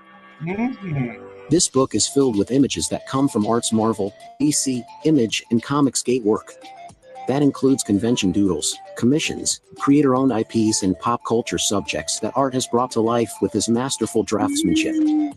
Art Thibert's signature style is both lyrical and meticulously realized. The mastery of craft, seen in his work, owes itself to his 40 years in the comic industry, as well as viewing life through his own love of the art form itself. Fans of art prints have the opportunity to back one or both of the mini print tiers. Both are stunning collections of work that you can back individually or together as a bundle. Art Thibert's Oodles of Doodles and Other Stuff 2. Back it now on Indiegogo. Yeah, you guys, remember, these are signed and numbered. The books are, and all the prints will come signed as well. So this one right here will be signed. And I talked to the printer, and we're looking into a gold embossed frame for these things. So these are going to be pretty dressy, pretty fine art-oriented prints. Worthy of a frame of choice. So you guys come by, check out Oodles of Doodles and Other Stuff 2. It's my new art book. It is in demand. I'm not sure how long it's going to stay in demand, but it is there now. So come by. If you like what you see, give it a backing. Also, there is a black and white volume 3 pre-launch sign-up page, and it is active right this very minute. I can't believe how many signups we've already gotten. You guys are the best. So it doesn't cost you anything. Go there, sign up for volume 3, which is going to launch in October. We will be celebrating our 30th anniversary of Black and White. 30 years ago, Image Comics published it, and still going strong, still going long. And sign up, and you will be eligible with a backing for a Black and White trading card. So sign up for that, you guys. And who's next? Excellent. Me, yeah, guys. We just launched this Friday night. The Rocketeer Pavlichenko special art edition. This is a Kickstarter exclusive. It's also available live on Indiegogo. I'll hey, show Billy, that. you know what I Yes. heard about this? The first page has Cliff falling, and this chaka fucking airplane was like shooting at him and shit with red outlines. Spoiler alert. That's it right there, man. That's the first page. There it is, dude, Yep. as scripted. Yep. And what we're doing with this book, proceeds from this book and our Indiegogo campaign, we'll be giving a nice portion of the proceeds to the Hairy Cell Leukemia Foundation in Dave Stevens' name. Who Dave sadly passed away from that terrible disease. I can't post that on the campaigns though, because it goes against the rules. But Jennifer Stevens, Balcom, Dave's sister, and we're working with the Rocketeer Trust on this. So we're trying to do a little good with this fun book. 32 pages. It will go to press, or it will be at the printers by the time this campaign ends. The Kickstarter, it's a very short one. We got 16 days to go. It's only a 20-day campaign. So if you guys could support that, same thing with Indiegogo. It's in demand, and we appreciate all your help, all your support. A lot of cool stuff with it. Get on it. And we'll also be this weekend. I will be Sans Bros, which I'm a little bit sad, at the Baltimore Comic Con. Did some art for some auctions. One to benefit the Hero Initiative, and another one to benefit the comic book, the Comic Con, and I forget what their charity auction is for their yearbook featuring the Tick. And I have She and the Tick. It's a fun little page I did. That's fun. But here's something I'm excited about, that me and this lad right here, Fraga Boom, are going to the Albuquerque Comic Con January 2025. And I know the promoter of that show is a great guy, great supporter of all of ours. And I think some phone calls are in the mix. RT Bear, would you make yours? Could you make it to Albuquerque if I could swing this so we have a Brofessionals reunion? I could try. I mean, it's not as far to fly from Texas here, so see if It's the not back. as far to fly from New York either. Bro. Yeah, if the back will be willing. Yeah. Oh, that's right. Yeah. Well, Just gonna take put it a out bunch there. of painkillers. Yeah. Yeah. Who else is doing? I know Andy is, and I am the SE Comic Con next month. Just you and me, baby. The Oh, mini. sweet. I will be at SE Well, from this Comic-Con group. in Yeah. April though, and that's Oh, another yeah. thing to talk to Rob about. Andy, you know, Yeah. let's, I'll see Rob this weekend in Baltimore, and I'll talk to him about that. You if should, guys because that want. would be massive. That would be massive. Oh, and all you guys that are Bros fans, we are in talks right now of actually starting to merchandise the Bros stuff. So we're talking about putting a T-shirt together for you guys. So I get a lot of people on my streams. They say, love the Bros, love the Bros. It's the best show on YouTube as far as comics. So we're going to see. We're going to put some shirts out there and see if you guys will bite and wear them with pride. So we're not sure how soon, or I mean, there's 6 of Tell us. us what you like too. Tell us what you like. We're trying to put it together now. We have some ideas. We have an idea for a first shirt, an idea for a second shirt, but we'd love to hear from you and tell us what you like. The main thing is we tallied up. We're 213 years strong. That's so crazy. And if you Well, take what I our want to mix, share. if you take Go our ahead. mix, we're 13 years. That's right. That's right. Yeah. I like the idea. Negative. I love the idea of some Black Bros shirts. Yeah. Black Bros. But what I was thinking is, like, Bros spilling the ink for over 213 years or Dude. something like that. Like a combine of all the years that we've logged in. I think between Graham and I, we probably have 82 something Yes. like that. Yeah. Yeah. I think you two. 213, you said? That's 1811. Man, we were around before the War of 1812. Yeah. When you add Bring it it up, back. Yeah. All right, guys. Everyone, thank you all for watching us. Please subscribe to the POPXP if you can.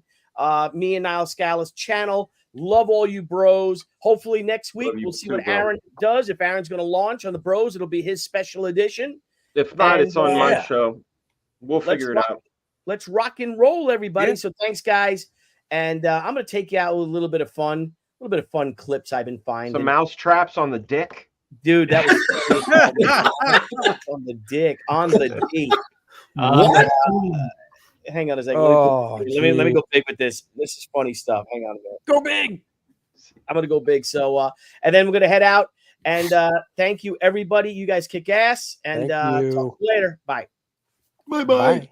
Hang on. I'm gonna get rid of you guys. Let's Wow. share it. Oh my God, he does not know what buttons to push.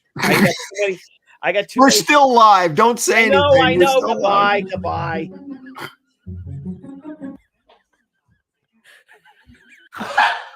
Christy, why are you doing this? Christy, stop playing.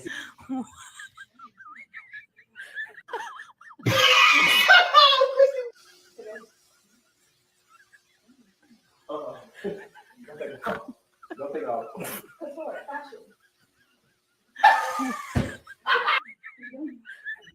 Christy,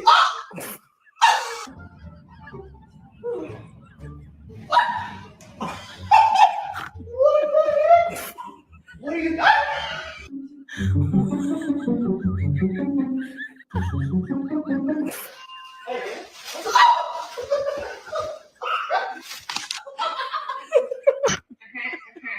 I'm here. What? Christy, why you look like somebody else? Look, get in the car. Get out of my swamp!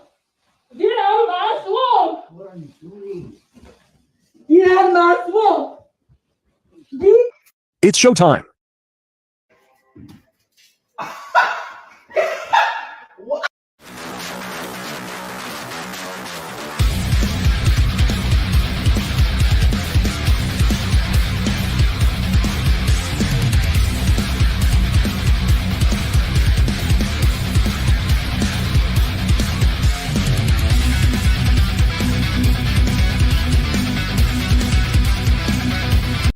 Hey everyone, thank you for joining us on POPXP. If you haven't already, make sure to click that subscribe button and also click the bell for notifications when we go live and we upload some awesome new content.